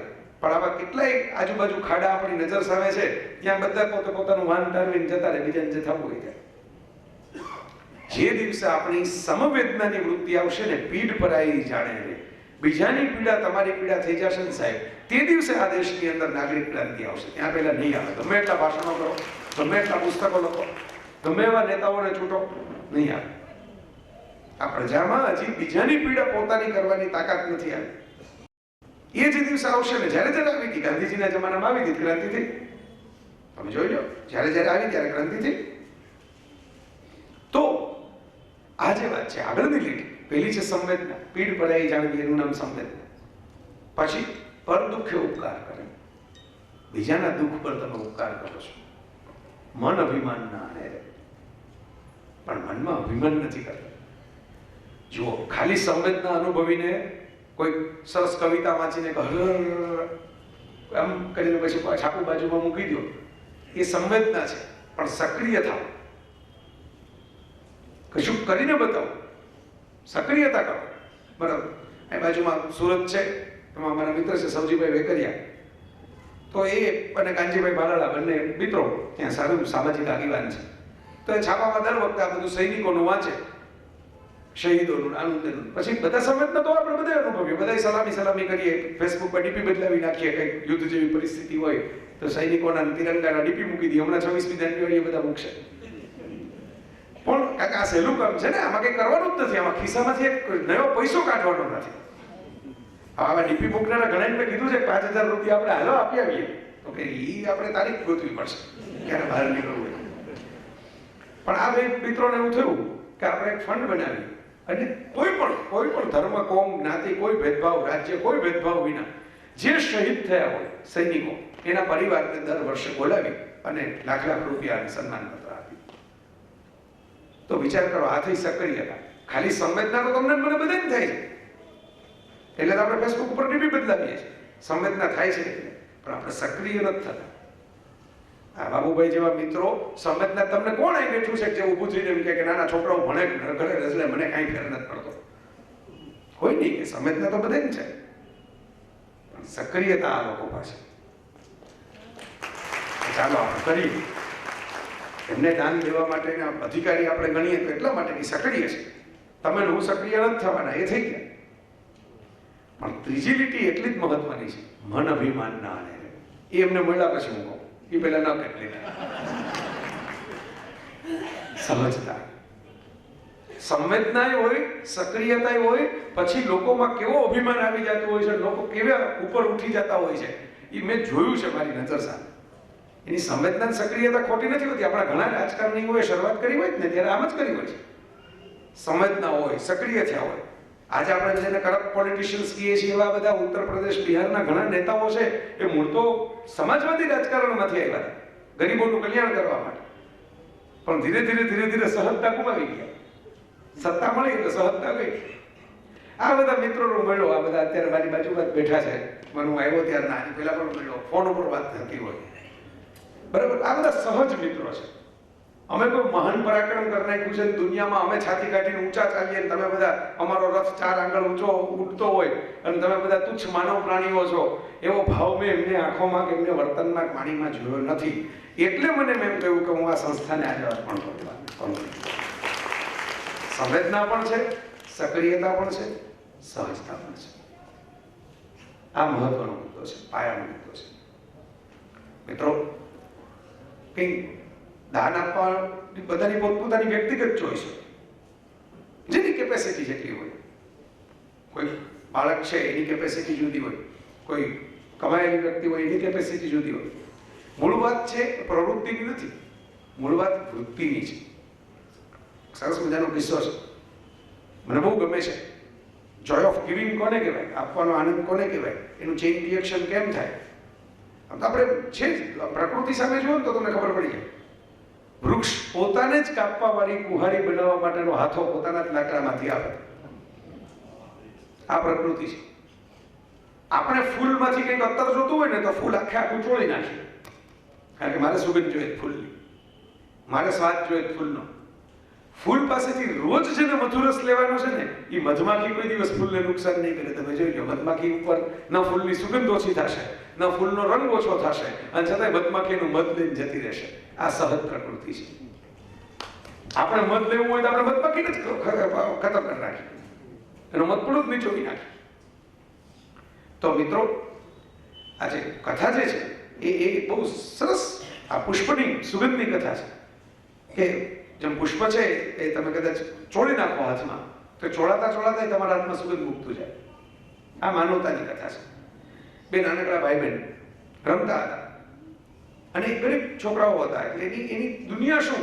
કોડી, ચીપલા, લખોટી, બાકસના ખોખા, ઢાંકણા, આવા બધા રમકડાથી રમે ને નીકળે. એમાં એક દુકાનની અંદર સરસ મજાની બહાર ડિસ્પ્લે પર મોટી બધી ઢીંગલી જોઈ, કિંમતી. એક ટશે જોયા કરી, અંદર ગયા. સેલ્સમેન તો જોઈને જ સમજી ગયો કે આને પોસાય છે નહીં. એટલે એને ભાવ પૂછ્યો તો કાઢી મૂકવાની પેરવી કરતા હતા. ત્યાં અંદર એક વૃદ્ધ દાદા બેઠા હતા, દુકાનના માલિક. એ બહાર આવ્યા. છોકરાઓ કહ્યું કે હા બોલો, શું છે તમારી પાસે, તમે શું લઈ આવ્યા છો? છોકરાઓએ ઢગલો કર્યો, પેલી કોળીનો, લખોટીનો, સિક્કા નાના જૂના જે હતા એની પાસે એનો, બાકસના ખોખાનો, ઢાંકણાનો. દાદાએ જાણે પોતે પૈસા ગણતા હોય એમ થોડુંક ગણ્યું. અમુક લખોટી રાખી, અમુક પાછી આપી, અમુક કોળી રાખી, અમુક પાછી આપી, અમુક ઢાંકણા રાખ્યા, અમુક પાછા આપ્યા. છોકરાઓને ટ્રાન્ઝેક્શન કર્યું, વ્યવહાર કર્યો અને ઢીંગલી આપી દીધી. છોકરાઓ રાજી થઈને નીકળી ગયા. સેલ્સમેને કીધું તમે અમને પગાર આપો છો અને એમ કહો છો કે વેચાણ કરવા માટે પગાર આપવા, તમને જ બિઝનેસ આવડતો નથી. તમે આવી મોંઘી વસ્તુ મફતમાં આપી દો પછી અમે ક્યાંથી વેચાણ કરીએ? એટલે પેલા દાદાએ કહ્યું મફતમાં નથી આપ્યું. આપણા ખિસ્સામાં જેટલું રૂપિયાનું મૂલ્ય હોય એટલું એના ખિસ્સામાં કોટીનું મૂલ્ય હતું, લખોટીનું મૂલ્ય હતું, ખોખાનું મૂલ્ય હતું. એના પૈસા હતા, એને એનો ખજાનો લૂંટાયો, મેં મારો ખજાનો લૂંટાયો. એની સેલ્ફ રિસ્પેક્ટ જાળવીને આપી છે. દાન આપી દીધું આમ જા લઈ જા ભિખારીની જેમ એમ નથી આપ્યું. એની પાસેથી જે લખોટી જે કંઈ હતું એ લઈને આપી છે. એટલે એમ લાગે કે ના અમારું સામું કંઈક ગયું. ઠીક છે, વાર્તા એ પૂરી નથી થતી મિત્રો, કારણ કે આ જુદા પ્રકારની શીખ છે આ વાર્તામાં. વર્ષો પછી દુકાન તો કે વર્ષોથી બંધ થઈ ગઈ હતી, બધું મોલ કલ્ચર આવી ગયું, બધું બીજું ફરી ગયું. 5 રૂપિયાની પોપકોર્ન આપણે 150 રૂપિયા મલ્ટીપ્લેક્સમાં નથી આવતા. અને એક કારમાંથી એક યુવાન નીચે ઉતરો, સરનામું ગોતતો ગોતતો નીકળો દુકાનના માલિકનો મળવા ગયો. હું કહ્યું તમારું એક કરજ મારે ચૂકવવાનું છે. અમે બહુ નાના હતા ગામની અંદર, જ્યારે રખડપટ્ટી સિવાય બીજું અમારી પાસે કામ નહોતું, ત્યારે બહુ સરસ મજાની ઢીંગલી તમે અમને રમવા આપીને અમારી કેટલાય દિવસો રાતોની મજાઓ કરાવી હતી અમે બે નાના બાળકોને. પછી તમે ભણ્યા, આગળ વધ્યા. હવે મારી બેન ડોક્ટર છે, હું બિઝનેસમેન છું. ઘણા વખતે વતન આવવાનું થયું, તમે યાદ રાખેલું તે દિવસે મફતમાં તમારી ઢીંગલી લઈ ગયા હતા. પૈસા ચૂકવવા જોઈએ. એ પૈસાનું એમ તો મૂલ્ય થાય નહીં. હું કંઈ માર્કેટ પ્રાઇસ તમને ચૂકવવા નથી આવ્યો. કરીને થોકડી કાઢી પૈસાની બંડલ કે આ જે કંઈ યોગ્ય લાગે એ પણ આપે. એ વખતે અમને મદદ કરેલી. હવે આ સ્વીકાર. પેલા દાદાએ જે જવાબ આપ્યો એવો જવાબ આપ્યો કે જો દોસ્ત પૈસા લેવા હોત તો તે દિવસે ઢીંગલી જ ના આપી. ત્યારે નહોતા લેવાના, આજે નથી લેવાના. પણ ત્યારે એ સમયે તમને કશુંક સારું થયું તો તમારો ભરોસો ટકી રહ્યો માણસ જાતના જિંદગીમાં. કાલ ઉઠીને તમે કોઈ ક્રાઇમના રસ્તે વળી ગયા હોત, એને બદલે તમને એમ થાય કે ના સારા માણસો છે આ જગતમાં, અમને કંઈક આપે સામે ચાલીને. એ તમારો ભરોસો મારે માણસ જાતમાં ટકાવવો હતો એટલે મેં ઢીંગલી આપી છે, પૈસા માટે નહોતી આપી. બરોબર કહે કે નહીં, પણ તમે જો મને માનવતાની વાત કરતા હો તો મારાથી તમારું ઋણ ઉધાર રખાય નહીં. એટલે દાદા કે જુઓ તમારે મને કંઈ આપવાની જરૂર નથી, મારે એની જરૂર નથી આ પૈસાની. હવે તમે મોટા માણસ થઈ ગયા છો, તમે આગળ નીકળી ગયા છો, તમે બાળક નથી રહ્યા, ઢીંગલીનું આકર્ષણ પૂરું થઈ ગયું એ ઉંમરે પહોંચી ગયા છો. હવે તમે જો સડક ઉપર બીજા આવા બાળકો જુઓ તો મેં જે કર્યું ને એ કરવાની પ્રક્રિયા ચાલુ રાખજો. એ જ તમારું મૂલ્ય છે. તમે કંઈક ચૂકવવા માંગતા હો આ ચૂકવો, આ ચેઇન ચાલુ રાખજો. નહીતર તમે ભૂતકાળ ભૂલી નીકળી જશો. હવે શિક્ષકો પોતે પરીક્ષાર્થી હતા એ ભૂલી જાય, પોતે કેટલા માર્ક આવતા કેમ પરીક્ષા દેતા ટેન્શનમાં બેસીને એ ભૂલી ગયા હોય. પછી ક્લાસરૂમમાં ઉપદેશ આપવા જાય પરીક્ષા કેમ આપવી. એટલે હું કહું છું મિત્રો આ વાત એ રીતે સમજવા જેવી છે. આપણે વિચાર કરો, એક માણસ એવો ન બેઠો હોય કે જે એમ કહી શકે કે ના મને તો એમને જ બધું મળી ગયું છે. સાહેબ એક સવારમાં ચાનો કપ તમે પીતા હો ને એમને નથી મળતો. કોક ગાય ભેંસ કંઈક ઉછેરે છે, કોક એને ધોવે છે, કોક એમાંથી બોઘાણામાં દૂધ ભેગું કરે છે, કોક એને કોક ડેરી સુધી પહોંચાડે છે. પહોંચાડવા વાળો જુદો, એને લઈ જવા વાળો, વાહન ચલાવવા વાળો જુદો. ડેરીમાં કોઈક એને બધું પ્રોસેસ કરે છે, એને પોલિથીન બેગમાં પેક કરે છે, એને વળી બીજા વાહનમાં ભરે છે. એ ક્યાંક કોઈક અનલોડ કરે છે, એમાંથી ડિસ્ટ્રીબ્યુશન થાય છે, એમાંથી કોઈક તમારી શેરિંગ દેવા આવે છે, એમાંથી તમારો તારો ફ્લેટમાં રહેતા હો તો વોચમેનના હાથમાં આવે છે, એ તમારા ફ્લેટના દરવાજા પાસે મૂકી જાય છે. આ તો ખાલી દૂધની પ્રક્રિયા કીધી જેમાં 100 હાથ થઈ ગયા હોય. હવે ખાંડ ગણો, શેરડી ઉગાડવાથી શરૂ કરી, પછી ચા દાર્જિલિંગમાં પત્તી ઉગાડવાથી શરૂ કરીને ભૂકી આવી તમારા ઘર સુધી એ ગણો પેક થઈ. પૈસા આપણે ચૂકવીએ છીએ પણ આપણે ભૂલી જઈએ છીએ કે પૈસા લઈને જો આ લોકો કામ ન કરતા હોત તો એક ચાનો કપ આપણા હાથમાં સવારે આવ્યો ન હોત, ન દૂધ મળત, ન ખાંડ મળત, ન ભૂકી મળત. તો મિત્રો આપણને, તમને બધાને, મને હું આવી ગયો, બધા આવી ગયા, મારા આશુભાઈ આવી ગયા, બધા આવી ગયા. આપણને બધાને જો કોઈ ક્ષણે કંઈક મદદ કરી હોય તો આપણી ફરજ છે કે એ મદદ આપણે ચાલુ રાખવી. રીપે ટુ ધ સોસાયટી. પશ્ચિમમાં જે મહાસત્તાઓ પેદા થઈ છે 200 વર્ષમાં, ગુલામ અંધકાર, આમ જુઓ તો કઈ નહીં, અમેરિકાનું કોઈ ઠેકાણું નહીં, એનો કોઈ ઇતિહાસ નહીં, ઓસ્ટ્રેલિયાનું કોઈ ઠેકાણું નહીં, એનો કોઈ ઇતિહાસ નહીં, યુરોપનો આખો ઇતિહાસ લોહિયા લડાઈઓનો, 1000 વર્ષ પહેલા અક્ષર જ્ઞાન નહીં. આપણે ત્યાં મહાકાવ્યો લોચાઈ ગયા હતા 5000 વર્ષ પહેલા, અક્ષર જ્ઞાન. એના કરતા તો અરબો વધારે ભણેલા હતા અંગ્રેજો કરતા. પહેલી જે જ્ઞાન આવ્યું, ભાષા આવી, અરબોમાં આવી, એશિયામાં. તો આ હું એટલા માટે કહું છું તમને કે આ વસ્તુ કેવી રીતે થઈ, કેમ આગળ નીકળી ગઈ. અમેરિકામાં એન્ડ્રુ કાર્નેગી નામનો સ્ટીલ મેગ્નેટ છે, આજના બિલ ગેટ્સ જેવો. આજે બિલ ગેટ્સે કહી દીધું કે મારી દીકરી મેલિન્ડા ગેટ્સ છે, એને મારે કે માઇક્રોસોફ્ટની વારસદાર નથી બનાવ્યો. એને ભારતમાં બેસાડી દીધો, સત્ય નાદેલા, માઇક્રોસોફ્ટના ચેરમેન તરીકે, અને પોતે ફાઉન્ડેશન બનાવી દીધું પૈસા. આ ટેવ Rockefeller, Andrew Carnegie, super power કેમ બને? સુપર પાવર ખાલી શસ્ત્રોથી ન બને. સુપર પાવર ખાલી પૈસાના ડોલરની નોટો છાપવાથી ન બને. એક એટીટ્યુડથી બને. એ એટીટ્યુડ આપણે ડેવલપ કરવાની છે આપણા દેશમાં. આયર્લેન્ડથી આવેલો ઇમિગ્રન્ટ સડકના કિનારે પાટા ઉપરથી કોલસા વીણી, એન્ડ્રુ કાર્નેગી. અને આર્મીનો એક રિટાયર્ડ કર્નલ છે, એ રોજ તાપણું પેટાવીને એને વાંચવાનો શોખ, એટલે રાતના વાંચે. અને આ છોકરાની ઠંડી બહુ લાગે એટલે ઠંડીમાં ઠૂઠવા ઉરો પડે એટલે તાપણું તાપવા માટે ત્યાં જાય. અને પેલા કર્નલ સાહેબ એમ કે છોકરો આવે છે તો એને કંઈક વાંચવાનું આપીએ કે ચોપડીઓ વાંચવા આવે. એટલે બીજા મજૂર છોકરાઓ કરતા ભાઈ જ્ઞાની થયા, શિક્ષિત થયા, શિક્ષણ મળતું હતું. ગયો તો તાપવા માટે રોજ, પણ મેળવી પુસ્તક. આજે શિક્ષણ જરૂરી નથી કે તમને સ્કૂલોમાં જ મળે. શિક્ષણ તો જીવન પણ આપે. વિશ્વવિદ્યાલય તો હોય, પણ વિશ્વ એ જ મારું વિદ્યાલય. હું તો વિશ્વનો વિદ્યાર્થી છું. તો કાર્નેગીની બુદ્ધિ ખીલતી ગઈ, જુવાન જેવો. ત્યાં લગી તો ઓળખાણો ઘણા સાથે થઈ. એને વિચારો આવવા માંડ્યા, ભણતરને કારણે બીજાને નહોતા આવતા એવા. અને એને નક્કી કર્યું કે ભાઈ આપણે અહીં ખાલી કોલસા જ વીણવાનું કામ નથી કરવું, આપણે રેલવેના પાટા નાખવાના કોન્ટ્રાક્ટ લઈએ નાના પાયે. એમ કરતા કરતા પૈસા મળતા ગયા, કામ વધતું ગયું. ખૂબ બધું કામ એણે શરૂ કર્યું, પૂરું કર્યું. અમેરિકાનું સ્ટીલ એમ્પાયર એને ઊભું કર્યું. આજે કોમ્પ્યુટરમાં જેમ બધી જગ્યાએ એન્ડ્રોઈડ કે એવી સિસ્ટમમાં જેમ લોકો છે એ રોજ ફરજિયાત ઉપયોગ કરતા હોય, એમ એના સ્ટીલનો ઉપયોગ આખી દુનિયા ફરજિયાત ઉપયોગ કરતી. અબજોપતિ થયો, નંબર 1 અબજપતિ એ જમાનાનો વિશ્વનો. એક જ દીકરી સંતાનમાં. દીકરીના માવઠું મકાન ને બધી મિલકતો થોડીક રાખી અને એ સિવાયની બધી જ મિલકતોનો એને સાયન્સ માટે, લાઇબ્રેરીઝ માટે, રિસર્ચ પ્રોજેક્ટ્સ માટે, લીડરશિપ ડેવલપમેન્ટ માટે ફંડ આપ્યો. એમાંથી આ બધા કેટલાય લોકો પેદા થયા, વારાફરતીનો ઉપયોગ કરી યુનિવર્સિટીઓ પેદા થઈ. એનું જોઈને રોકફેલરે પણ આજ કર્યું.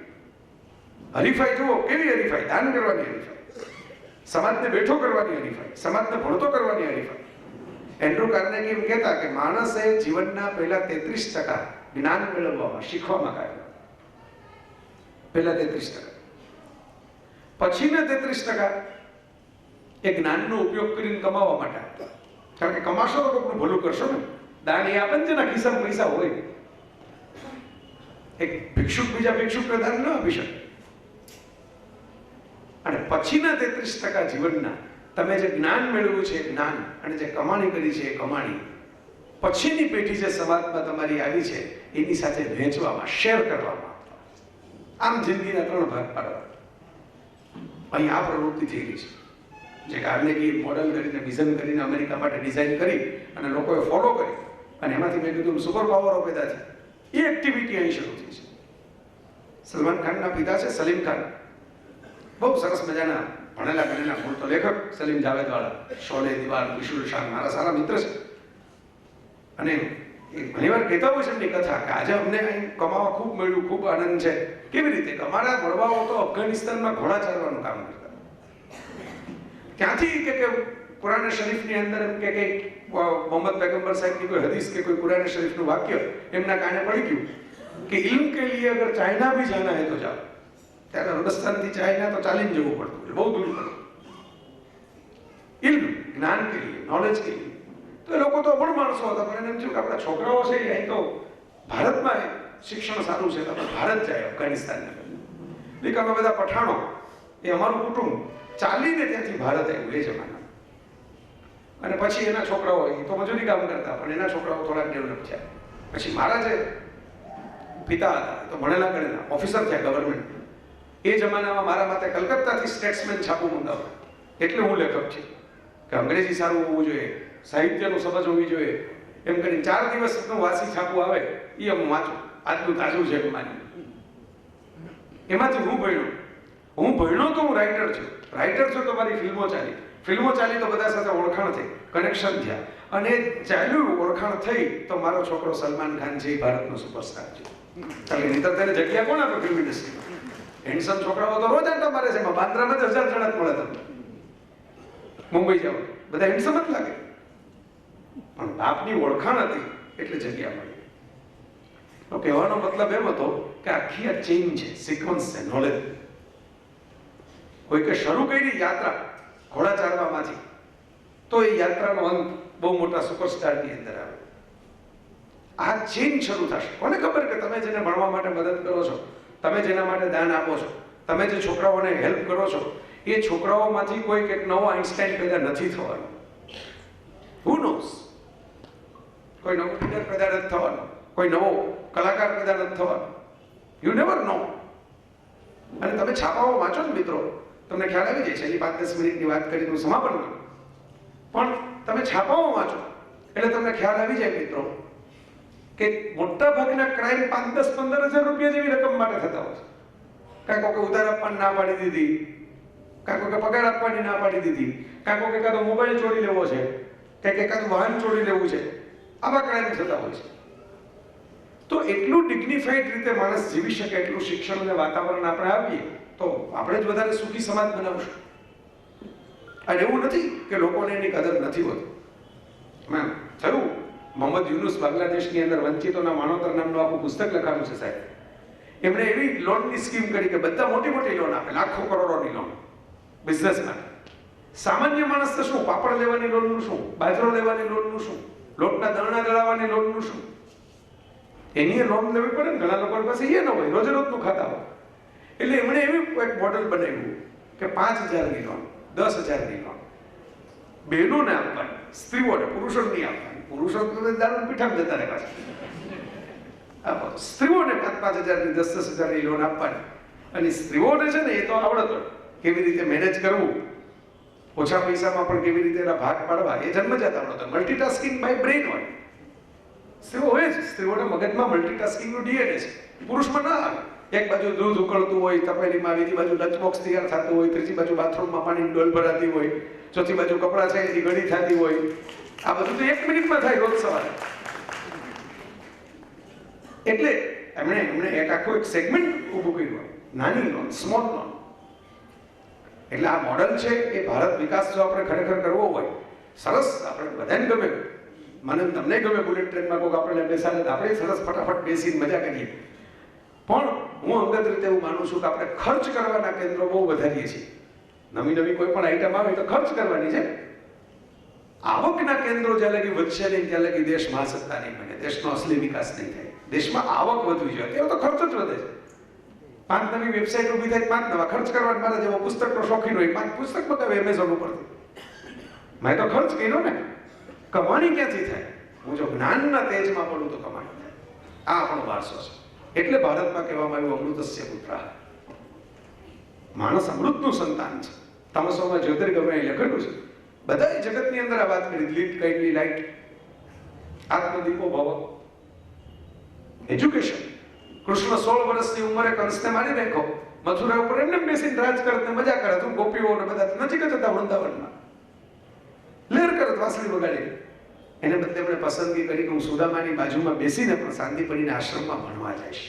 પાવર નહીં, પૈસો નહીં, નોલેજ. આ નોલેજ સિકિંગ એટીટ્યુડ નચિકેતાની હતી. બાપને કહી દીધું ખોટી ગાયો તમે આપો છો. બાપે કાઢી મૂક્યો તો જમના દરવાજે જે ત્યાંથી નોલેજ લઈને પાછો આવ્યો. તમે મને પૈસા આપો એ શું કામના? જ્ઞાન આપો ને તે છુપાવો છો. નોલેજ સિકિંગ એટીટ્યુડ આપણા ભારતીય વારસાનો ઇતિહાસ છે ને, નોલેજ સિકર્સનો છે. જ્ઞાન મેળવવા માટે લોકો નીકળી પડ્યા, ઘરવાર છોડીને, અલગ અલગ અંધારી જગ્યાઓ, અજાણી જગ્યાઓ. તો મિત્રો, તમને એમ લાગતું હોય કે આનો તો કઈ વળતર મળે, કારણ કે આનું વળતર ઇન્સ્ટન્ટ નથી. આ ફિલ્ટર કોફી નથી. તમે આમ મશીન ચાલુ કર્યું આમ 3 મિનિટમાં કપ ભરે. આ લોંગ ટર્મ પ્રોસેસ. આ ખેતીનું કામ છે, બગીચાનું કામ છે. આ વોલપેપર ચેન્જ કરવાની પ્રક્રિયા નથી બગીચાના. આપણે ફૂલોના વોલપેપર મોબાઈલમાં ચેન્જ કરવા હોય તો 1 સેકન્ડ થાય. પણ એ બગીચો ખરેખર વોલપેપર જ્યાંથી ફોટો આવે જ ને, એ ગાર્ડન ખીલવવું હોય ને તમારે તો 10 વર્ષ થાય. અમારે 10 વર્ષે એનું પરિણામ મળે, પછી ફોટો પાડીને વોલપેપર બનાવી શકો. આ ગાર્ડન ખીલવવાની વાત છે. ફ્રાન્સની રાજકુમારી યુજેની દુકાળ પડ્યો ગામમાં, નીકળ્યા, ગળામાં હીરાનો નેકલેસ. એટલા બધા દુઃખી થઈ ગયા કે એવું થયું કે ભાઈ અહીં જ આપી દઈએ આપણે બધાના હીરા તોડાવી. પૈસા તો છે નહીં, રોકડા પૈસા ખિસ્સામાં રાખ્યા નથી, પણ હીરાનો હાર તો પહેર્યો છે ને. સેક્રેટરીએ વિનંતી કરી કે પ્રિન્સેસ તમે યંગ છો, તમને દુનિયાદારીની ખબર નથી, આ તમારા વડવાઓની મિલકત છે, હીરા આમ આપી ન દેવાય, આ કોઈ પાછા ન આપે. તમે ઉત્સવ આવીને દાન આપો છો, આગળ તમને ઘેર દેવાની આપે હીરા પાછા, તમારા કિંમતી હીરા જતા રહેશે તો જતા રહેશે ગામમાં. પ્રિન્સેસે કહ્યું કે નહીં, મારાથી આ લોકોનું દુઃખ નહીં જોયું છે, હું તો આપીશ. કહીને હીરા થોડાવીને આપી દીધા. વર્ષો પછી પ્રિન્સેસે ગામની મુલાકાતે, વિસ્તારની મુલાકાતે પાછા ગયા તો ખેડૂત ત્યાંથી આમ જોઈને દોડતો દોડતો આવીને કહો, ઓહો, તમે કેટલા વખતે પાછા આવ્યા એમને. એ વખતે તમે એમને મદદ ન કરી હોત, તમારા છોકરા મળી ગયા હોત, મારું કુટુંબ ન ટેકવું હોત, અમે તો તમારા બધાના ઋણી છીએ, તમારા કારણે તમે જીવતા રહ્યા. એમ કરીને બીજું તો કઈ નહીં, તો ગરીબ માણસ હતો, એ પણ ખેડૂત હતો, કોઈ મોટી મીઠાઈનો ટોપલો લઈને નહોતો આવ્યો મળવા માટે, પણ હાથ પકડી અને રોવા લાગ્યો. એટલે ટીપા જે આંસુના એ આમ હાથ ઉપર થોડાક પડ્યા. શબ્દોમાં તો કઈ બહુ આભાર ન વ્યક્ત કરી શકો, અભણ માણસ હતો, નહીં. રાજકુમાર એ સેક્રેટરી ભેગા હતા એમ કહ્યું કે આપણે કેટલા વખત પહેલા વાત થઈ હતી કે આ બધા લોકો હીરા લઈ જાય પણ પાછા ના આપે, જો આ પાછા આવ્યા. માણસના હૃદયથી નીકળતી એક દુઆ પણ મળે ને. દરેક વખતે પૈસા જ મળે એવું જરૂરી નથી, પૈસાના બદલામાં તમને થોડીક દુઆ પણ મળે કોઈનું દિલની. અને એ આપણો એટીટ્યુડ. એવું નથી કે આપણે ફ્રાન્સ લગી જવું પડે શીખવા માટે. સૌ ભાવનગર સ્ટેટના મહારાજા કૃષ્ણકુમારસિંહજી, સરદાર પટેલને પહેલું પોતાનું સ્ટેટ જેમણે ઊભા થઈને આપેલું એ 565માંથી. આંબાવાડિયામાં નીચે બેઠા હતા મહારાજા સાહેબ, અને પથરો આવ્યો જોરથી, કપાળ ઉપર લાગ્યો, લોહીની ધાર ફૂટી. સેવકો બહાર ભાગ્યા તો એક છોકરો છે પૂરો આંબાની કેરી ઓલી લટકતી હતી, એના ઉપર પથરો માર્યો, નીચે મહારાજા સાહેબને લાગ્યો આંબાને બદલે. બધા ઉચકીને લઈ આવ્યા. મેલા ગેલા કપડા વાળો, ફાટેલા તૂટેલા કપડા વાળો છોકરો, બિચારો ડરી જ ગયો સાહેબ, હવે તો આજે મારશે આપણને બધા. રાજાને લાગ્યો. મહારાજે એની સામે જોયું, પછી સેવકોને કીધું કે છોડી દો અને કેરીનો એક સરસ મોટો ટોપલો ભરીને નાખો, ચાલો જ્યાં જાય ભેગા ભેગા જાઓ અને ઘરે આપી આવો. પેલા કે બાપુ આપણે લાગ્યું, આપણે લોહી અત્યારે ફૂટે છે, હાથ અમે આમ કે આપણે તો હાથ અડાડવો એ ગુસ્તાખી ગણે. એટલે મહારાજે એમ કહ્યું કે હું એટલું જ વિચાર કરું છું કે આ છોકરાએ પથરો તો આંબાના ઝાડને, વૃક્ષને માર્યો, જે બોલી નથી શકતું, વાત નથી કરી શકતું, વિચારી નથી શકતું. એને એવી અપેક્ષા હતી કે પથરો વૃક્ષને મારીશ ને તો વૃક્ષ છે એના બદલામાં કેરી આપશે. હું ભાવનગર સ્ટેટનો મહારાજા, આ મારી રૈયત કહેવાય, આ બધાના પ્રજાનો હું ટ્રસ્ટી. જો મને પથરો લાગે તો આંબા કરતા જાજુ આપવાની મારી ફરજ ખરી કે નહીં? જો આંબો એટલે એક કેરી આપે તો મને કેરીનો ટોપલો. તો મિત્રો, મારી તમને જે આ વાતના સમાપનમાં જે અપીલ છે, હૃદયપૂર્વક મેં પૂરી નિષ્ઠાથી, બાબુભાઈ મને કીધું તું તમારો સમય ન કાપતા, મેં કીધું ભોજન કાપીશ, સમય નહીં કાપ. દિલ ચોરી છે તો હોય જ નહીં ને. દિલ ચોરી કરવી તો ક્યાં દુનિયામાં બીજા કામ નથી, તો શેર બજારમાં ધંધા ન કરીએ આપણે પ્રખ્યાત કરવાનું. એમાં બુદ્ધિ આપો તો 4 કલાકમાં તમે સુખી થઈ જાઓ. પણ એમાં મોટામાં મોટો સંતોષ એ ન મળે તમે ખાલી પૈસા કમાઓ શેર બજારમાં બુદ્ધિ આપીને, પણ તમારા સમાજને તમારી બુદ્ધિનું શેરિંગ ન થાય, તમારા વિચારનું શેરિંગ ન થાય. આજુ મોટા મહાન લોકો જે હોય છે ને, ખાલી પોતે વિદ્વાન થઈ જાય એ મહાન નથી હોતા, પોતાની વિદ્વત્તા બીજામાં વેચી દે એ મહાન હોય છે, એવું માનું છું અગત્ય. અને એટલે છેલ્લી એક વાતથી મારે સમાપન કરવું છે આજની આપણી યાત્રાનું. મને મજા તો આવી, મેં અપીલ પણ કરી, પણ શું કામ આ ચેન્જ હોવી જોઈએ? માણસો કેવા પડ્યા છે આ જગતમાં. આપણે મોટી મોટી કથાઓ તો સાંભળીએ, મહારાજાની કથા મેં હમણાં તમને કીધી, પ્રિન્સેસની કથા મેં હમણાં તમને કીધી, પણ તમને ખબર હશે હમણાં એક ફિલ્મ આવેલી માઝી નામની, એ કથા પણ આખી ટીવીમાં આવેલી, ભાઈ જીવતા હતા હજી હમણાં સુધી. એટલે બિહારમાં 1960ના ગાળામાં, એટલે પૂરો હજી ભારતનો વિકાસ ન થયો હોય એ વખતે બિહારમાં એક દલિત દેહાતી મજૂર ઝૂંપડપટ્ટીમાં રહે અને પથ્થર ફોડવાના અને ખાણમાંથી પાવડા લઈને માટી ઉચકવાના એવા કામ કરે. ને બીજું તો જીવનમાં કઈ હતું જ નહીં. આનંદ મનોરંજન એવા તો કઈ સાધનો કઈ એને પોસાય એમ જ નહોતા, કોઈ શોખ પોસાય એમ નહોતા, માંદગી પોસાય એમ નહોતી. પણ લગ્ન છે તો બહુ આનંદ છે, ચાલો આપણે આવ એકલા એકલા રહેતા હતા, એને બદલે પત્ની મળી અને બે ખૂબ સરસ રીતે મજા કરી. નાના નાના બાળકો થયા. પત્ની પાણી ભરવા એક દિવસે પર્વત ઉપર ગઈ, ગામના માટે મોટો પર્વત, અને લપસી એમાં ઘાયલ થઈ, ગંભીર ઘાયલ થઈ. બધા દોડ્યા. ગરીબ માણસો પાસે બીજી કઈ સગવડતા હોય નહીં, મોટા સિટીની હોસ્પિટલે લઈ જવી પડે. પણ આનો તો આ મોટો પર્વત છે, 55 કિલોમીટરનો ફેરો થયા, પર્વતની ધારે ધારે ધારે ધારે ગોળ આમ ચાલીને જવું પડે. જેમ તેમ કરીને કંઈકથી ગાડીની વ્યવસ્થા કરી પૈસા ખર્ચીને દેવું કરીને, અને એ ઘાયલ પત્નીને લઈ ગયો દશરથ માજી નામનો એક જુવાનિયો, ત્યારે જુવાનિયો. પત્ની તો ગુજરી ગઈ. ડોક્ટરોએ કહ્યું કે ભાઈ એનું બ્લીડિંગ બહુ થઈ ગયું છે, એને બચી નહીં શકે. એટલે બધાને જરા આઘાત લાગ્યો. માણસને હંમેશા વિચાર કરજો, આવો આઘાત લાગે ને, પોતાનું ગુમાવવાનો આઘાત લાગે ને, ત્યારે માણસના નોર્મલી બે રિએક્શન આવે. ઘણા વ્યક્ત કરે ને ઘણા મનમાં આપે, આટલો જ ફરક હોય. મનમાં તો આવે છે, વ્યક્ત ન કરે. અમુક લોકો પછી થોડો કંટ્રોલ કરી લે, બોલે નહીં, અમલમાં ન મૂકે. કાં મરી જવાનું મન વિચાર આવે કે હું મરી જાઉં, હવે શું આના પછી આના સિવાય તો આપણે શું જીવીને કરશું. કાં પોતાને મારવાનો વિચાર આવે, કાં કોકને મારવાનો વિચાર આવે. મારું આવું અહિત કરી નાખ્યું, મારું આવું આમ કરી નાખ્યું, ખેદાન કરી નાખું, અત્યારે જ જઈને ખૂન કરી નાખું. અને અડધો અડધ કથાઓ આની જ હોય છે. તમે જોજો, એક ક્ષણ આવે આવેશની, કે માણસ આપઘાત કરી લે ક્ષણમાં અને કાં ખૂન કરે. આ દશરથ માજી નામના અભણ મજૂરે ત્રીજો રસ્તો પસંદ કર્યો. આ બેથી જુદો. આ તો તમને મને મેં કીધું બેને મનમાં આવ્યો. એણે સવારના પોરમાં ઉઠી હથોડો જે એના ઓજારો હતા મજૂરી કામના એ લઈને પાર્વત સામે ઉભો રહ્યો. એમ કીધું કે આ પહાડને કારણે મારી પત્ની મરી ગઈ. હોસ્પિટલ જો આટલી દૂર થતી હોય ગામમાંથી, તો ભવિષ્યમાં કોઈક બીજું બીમાર પડે, ઘાયલ પડે તો એ મરી જાય. મારા ગામના હવે કોઈ આવી રીતે મરે નહીં, એટલા માટે હું આ પહાડ તોડીને રસ્તો કરી નાખીશ. લોકો કે ગાંડીઓ છે, એકલા માણસથી કે પહાડ તૂટે.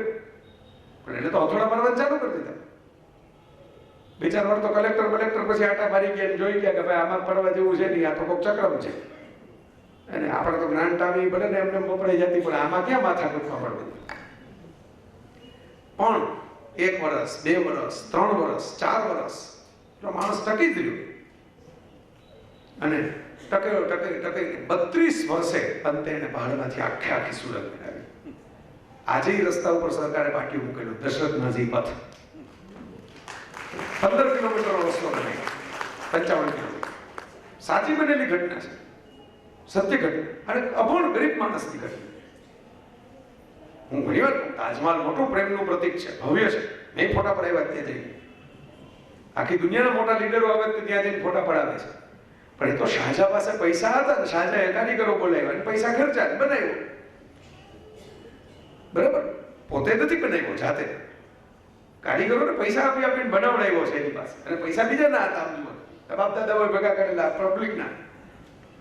પણ આ મજૂર માણસ જે છે, જેને પોતાને પત્નીની સ્મૃતિની અંદર ગામને એક રસ્તાની ભેટ આપી પહાડ તોડી ગઈ. આવડા મોટા 32 વર્ષ જિંદગીને આપીને, જુવાની આંખે આપીને, તે તાજમહાલ કરતા મોટું પ્રેમનું પ્રતીક છે સાહેબ. માણસ ધારે તો શું આપી શકે એની જિંદગી મળી જાય, આ એનું પ્રતીક છે. એ તો એ ફિલ્મમાં નવાઝુદ્દીને રોલ કર્યો છે, સરસ ડાયલોગ એ મૂક્યો છે કે ભગવાન કે ભરોસે મત બેઠો, ક્યાં પતા ભગવાન તમારે ભરોસે બેઠા હો. આપણે એમ કે ભગવાન એનું કરી લેશે ને, હું શું કામ કરું, હું શું કામ મારા હાથ ગંદા કરું. પણ કોને ખબર કે ભગવાને તમને માધ્યમ બનાવ્યા એ કરવા માટે. ભગવાન તમારે ભરોસે બેઠા હોય એટલે તમને મોકલા છે ને પેદા કરી. આપણે તો ઓલા આમ મંદિરની બહાર ભિખારી થોડાક હોય, મંદિરની અંદર જતા ભિખારી હોય. મારી દીકરીનું ઠેકાણું આપી દેજો, ભાગીદારાનો ઝઘડો કોર્ટમાં પતાવી દેજો, બરાબર, આ વખતે આટલા પૈસા કમાવી દેજો, લોટરીની ટિકિટ મેળવી દેજો, એક્ઝામમાં પાસ કરી દેજો. આપણે વિગત માંગીએ ને ત્યાં જઈને, જ્ઞાન નથી માંગતા, આનંદ કે શાંતિ નથી માંગતા, રસિકતા નથી માંગતા. પણ છતાંય હું એમ માનું છું, પ્રયત્નો કરતા રહેવા જોઈએ. તમને એટલા માટે જો અભિનંદન આપું છું બધાને જે એમાં જોડાયા હોય કોઈ પણ રીતે, પ્રત્યક્ષ પરોક્ષ રીતે, લાગણીથી, ધનથી, તનથી, મનથી જોડાવા ઈચ્છતા હોય. તો આમાં કઈ એવું નથી તકલી આકલી કોઈ ગોવર્ધન જ કહેતો હોય, ગોવાળી એવો આવે તો ખરે ને સળીનો ટેકો લઈ, તો બાજુમાં ઉભવાનો લાભે મળે દ્વારકાધીશ. એટલે જોડાવા ઈચ્છતા હોય એ દરેક લોકોને મારે કહેવાનું કે ભાઈ પ્રયત્ન કરવાનો, બહુ નિરાશય નહીં થવાનું, બહુ હવામાઈ નહીં ઉડવાનું. ના ના, આપણા કારણે તો આખા ભારતની કિસ્મત બદલાઈ જશે, એવું નહીં થાય. એ હું જાણું છું, તમે જાણો છો. પણ મોરારી બાપુ બહુ સરસ વાત કરે કે ભાઈ તમે શ્રીફળ કંઈક વધારવા માટે જાઓ તો આમ ઘણું કડક શ્રીફળ હોય ને, આમ 2-4 ફટકા મારવા પડે, ચોથા ભાગમાં ફટકે તૂટે. બાપુ એમ કે 5મા ફટકે તૂટ્યું તો આગલા 4 નકામા નથી ગયા. આગલા 4 હોત નહીં, 5મામાં તૂટત નહીં. દરેક ફટકે એને થોડુંક નબળું પાડ્યું, દરેક ફટકે એની તળ મોટી થઈ, દરેક ફટકે એની અંદર જરાક એમ કે જગ્યા છે, અને પછી 5મા ફટકે આખું તૂટી ગયું. એવું જ મિત્રો સામાજિક સેવાનું છે, સમાજના જાહેર જીવનના કામનું છે. ઘણી વખત તમે એક ધડાકે કઈ આખું શ્રીફળ તૂટે નહીં, ભાર લાગે, ઘણા ડઠર ભટકાય તમે, બરાબર, હલે જ નહીં, તૂટે જ નહીં. તમે એને જ્ઞાન આપવાની કોશિશ કરો તો તમને અમુક જ્ઞાન પીરસવા જાય, પણ આગલા ફટકા નકામા નથી જતા. ક્યાંક તો એનો ઉપયોગ થાય છે. એ ધીરે ધીરે એક માળી તો બીજામાં, બીજા માળી ત્રીજામાં, આ ક્યાંક ને ક્યાંક આપણે ઓસ્ટ્રેલિયા સામે સિરીઝ હારી જાય ને આપણે એમ થાય ખાડવા કોઈ દી ઓસ્ટ્રેલિયા આપણે જીતવા જ નથી મળતું. આપણે અહીંયા બોલાવીએ જીતીએ, પણ ત્યાં એની ધરતી ઉપર ન જીતવા મળે. શું કામ? ઓબ્ઝર્વ કર્યું છે, દરેક ક્રિકેટરો બીજા ક્રિકેટર તૈયાર કરીને એમાં નીકળે છે. ઇયાન હિલી નીકળે તો એકદમ ગિલક્રિસ્ટ તૈયાર કરીને નીકળવો. એટલે ક્યારેય ટેલેન્ટ ખૂટતી જ નથી. આપણે જે એક રિટાયર થાય એટલે શું અવકાશ થઈ જાય, જાહેર ખાન રિટાયર થઈ ગયો, બોલર જ નથી. છેલ્લા 5 વર્ષથી જાહેર ખાન અનફિટ હતો એટલે આપણી પાસે કોઈ સ્ટ્રાઇક બોલર જ નથી. અનિલ કુંબલે રિટાયર છે, સ્પિનર ગાયબ થઈ ગયા. એટલે મિત્રો નવા વિદ્યાર્થીઓને જ્ઞાન મળશે તો આ ટેલેન્ટ પૂલ ઊભો થશે. એમાંથી ભવિષ્યમાં મેં કહ્યું તમારી જ તકદીર બદલાવનારો કોઈ કલેક્ટર વલસાડમાં આવશે, કોઈ કમિશનર પોલીસનો વલસાડમાં આવશે. એ શક્ય છે જો આ પ્રક્રિયા ચાલે. ખૂબ આનંદ થયો. ઘણા બધા મિત્રો હું જોઉં છું કઈ હજી એમને મણનમ બેઠેલા છે, તો હું બહાર થોડો સમય અહીં પુસ્તકોનું એક ટેબલ અમે રાખ્યું છે એટલા માટે કંઈ કેવો જ થાય, અહીં બધા મળવા આવે પછી કેવો જ થાય, મારે પણ પછી તરત નીકળવાનું છે એટલે હું ત્યાં ઊભો રહીશ. જેને મળવું હોય કે વાત કરવી હોય કે ત્યાં થોડો સમય હું 10-15 મિનિટ ઊભો રહેવાનો છું, હું ત્યાં ઊભો રહીશ. પુસ્તક લેવા ફરજિયાત નથી કે એવી ચિંતા કરતા નહીં, ના ના ભાઈ તો જ હાથ મિલાવે મળે કે વાત કરે તો પુસ્તક લે, બરાબર. પણ એ સગવડતા સાચવવા માટે હું કહું છું કે આ બધા મારા પુસ્તકો ડીવીડીનું ટેબલ છે તો હું અહીં ઊભો રહું એમાં કેવો જ થાય, હોલ ખાલી કરવાનો હોય, આ બધી મંડપ ઉતવાનો. મને આ અનુભવ છે કે આપણે શિસ્તની વાતો કરીએ પાછા છૂટા પડતી વખતે બધું અશિસ્ત થઈ જાય. એટલે શિસ્તના ભાગરૂપે હું ત્યાં જઈને ઊભો રહીશ, ત્યાં થોડી વાર બધાને મળીશ, પછી મારે મજબૂરી નીકળવાની. અને એવું નથી કે આ પ્રોગ્રામનો પહેલો ફોન આવ્યો ત્યારે જ મેં ચોખવટ કરેલી કે ભાઈ સવારે આવશે હું આવીશ, પણ મારે નીકળવું બપોરે તરત પડશે. પણ મને ખૂબ આનંદ થયો. ફરી એકવાર ભલે સિઝન નથી તો હાફૂસ કેરીની મીઠાશ ઘોળતો જ જઈશું અમારા બધાના પ્રયત્ન.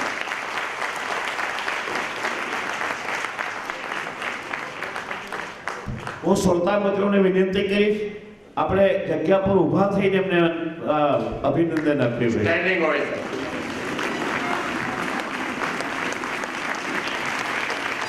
મિત્રો થેન્ક યુ વેરી મચ. હાજર રહેલા મહેમાનો બધાને મારી વિનંતી છે, બધાના માટે ભોજનની વ્યવસ્થા કરેલી છે. સુરુચિ ભોજન લીયા વગર જતા નહીં પ્લીઝ. મારે એક વાત કહેવી છે, સમજે છે આયુષ્યરૂપી મર્યાદિત ઓવર છે, કાર બોલર છે, ભગવાન એમ્પાયર છે. મોટે ભાગે કાર બોલરથી આપણે આઉટ થઈ જતા હોઈએ, પણ ભગવાન દયાળુ છે ને નો બોલ આપી દે છે અને જિંદગી આપણી બની જાય છે. બહુ સરસ વાતો કરી. અસ્ખલિત રહેતા પાવનકારી જ્ઞાન ગંગામાં તરબોળ થવાની મજા આવી. ફૂલોને ખીલવા દો, મધમાખી જાતે જેની પાસે જશે. તમે ચારિત્ર્ય અને સંસ્કારી બનો, વિશ્વાસ જાતે તમારા પર મુક્ત બનશે. અને હવે આભાર માટે ટ્રસ્ટી શ્રી શશિકાંતભાઈને વિનંતી કરી જરા બેસતો જગ્યા પર થોડી મિનિટ, 5-7 મિનિટ વધારે નહીં.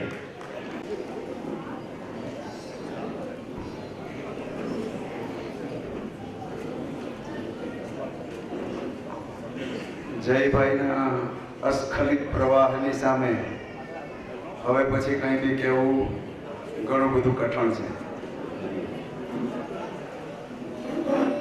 दम भूखे ने लगाया तो उसे तंदूर की सूझी, दम मदारी ने लगाया तो उसे लंगूर की सूझी, सच्चा दम उसने लगाया जिसको अपने नूर की सूझी. क्या बात है, वाह.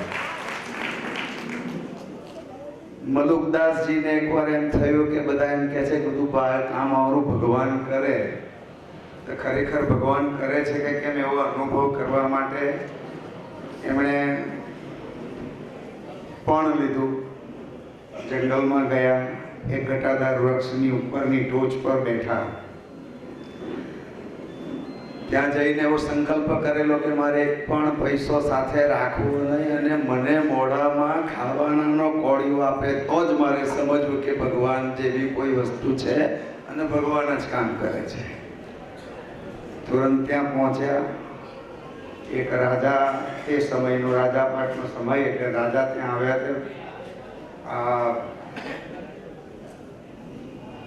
શિકાર કરવા માટે રાજા આવ્યા. તો શિકાર એમને મળ્યો નહીં, એટલે પોતાના રથમાં જે બધો સામાન હતો એ ત્યાં ઝાડની નીચે આવીને ઊભા રહ્યા.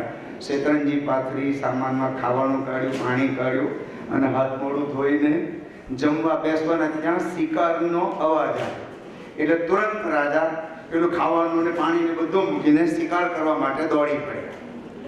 એટલામાં ગામમાં ચોરી કરવા નીકળેલા 4 ચોર દોડતા દોડતા જંગલમાં દોડ્યા અને બરાબર એ ઝાડની નીચે આવીને ઊભા રહ્યા. ત્યાં પેલું ખાવાનું કાઢેલું અને પેલા દોડીને એવા થાક્યા ને ભૂખ લાગેલી કકડીને, એટલે ખાવું છે. ઉપરથી મલુકદાસજી જોયે કે બધું ગોઠવાતું જાય છે ધીરે ધીરે. હવે પેલા 4 ચોરમાંથી એકને એમ થયું કે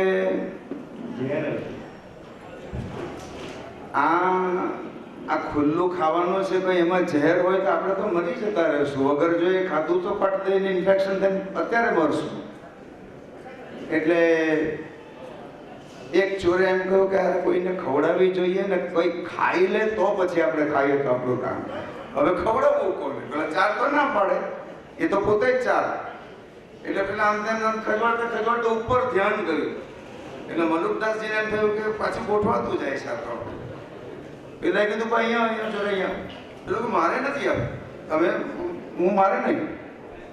એક ચોર ઉપર ચડીને પેલા બોચી પકડી લાવી નીચે મૂકે, કાળ ખાવાનું ખા નહીં, મારે નથી ખાવું.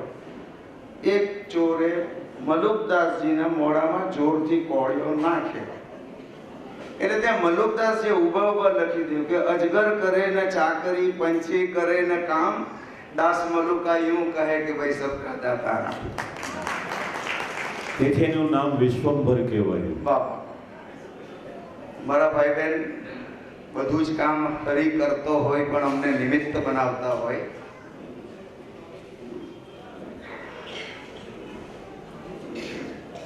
સંસ્થાના હોદ્દેદારોને નિમિત્ત બનાવે. सांस लेने को मजबूर सा मैं हो जाता हूँ क्योंकि नफरत से भरे इस जंगल में कहीं मुझे इंसान की खुशबू आती है. खैर, આજના મહેમાનો મુરબ્બી શ્રી નલિનભાઈ, મુરબ્બી શ્રી ધરમસિંહભાઈ છેડા અને પ્રખર વક્તા મુરબ્બી શ્રી જયભાઈ વસાવડા અહીં પધાર્યા. પોતાના વિચારો રજૂ કરવા માટે કોઈ સાંભળનારું હોય તો વિચારો રજૂ કરવાનો વિશેષ આનંદ આવે. આપ સૌ પણ અહીં પ્રતિસાદ આપવા માટે પધાર્યા. આપ સૌનો પણ આભાર. વિશ્વકર્મા સેવા સમાજના ટ્રસ્ટીઓ અને એના તમામ કારોબારી સભ્યો જેમણે આ આયોજનને સફળ બનાવવામાં સહયોગ કર્યો. નામી અનામી કોઈ પણ વ્યક્તિ જેમણે આ આયોજનને સફળ બનાવવામાં સહયોગ કર્યો તો સૌનો હું અને મારા તમામ ટ્રસ્ટી મિત્રો આપનો આભાર માનીએ છીએ. Thank you very much. Vasavada સાહેબ, 1 મિનિટ તમે, જય વસાવડા સાહેબ, તમે 1 મિનિટ તમારી જગ્યા પર ઊભા થાઓ. 1 મિનિટ. એમ કહેવાયું છે નેતાઓ પાસે અહમ હોય છે, અભિનેતાઓ પાસે વહેમ હોય છે, પણ તમારા જેવા નચિકેતા પાસે રહેમ હોય છે. એનું સાક્ષાત દર્શન છે. ખૂબ ખૂબ ધન્યવાદ.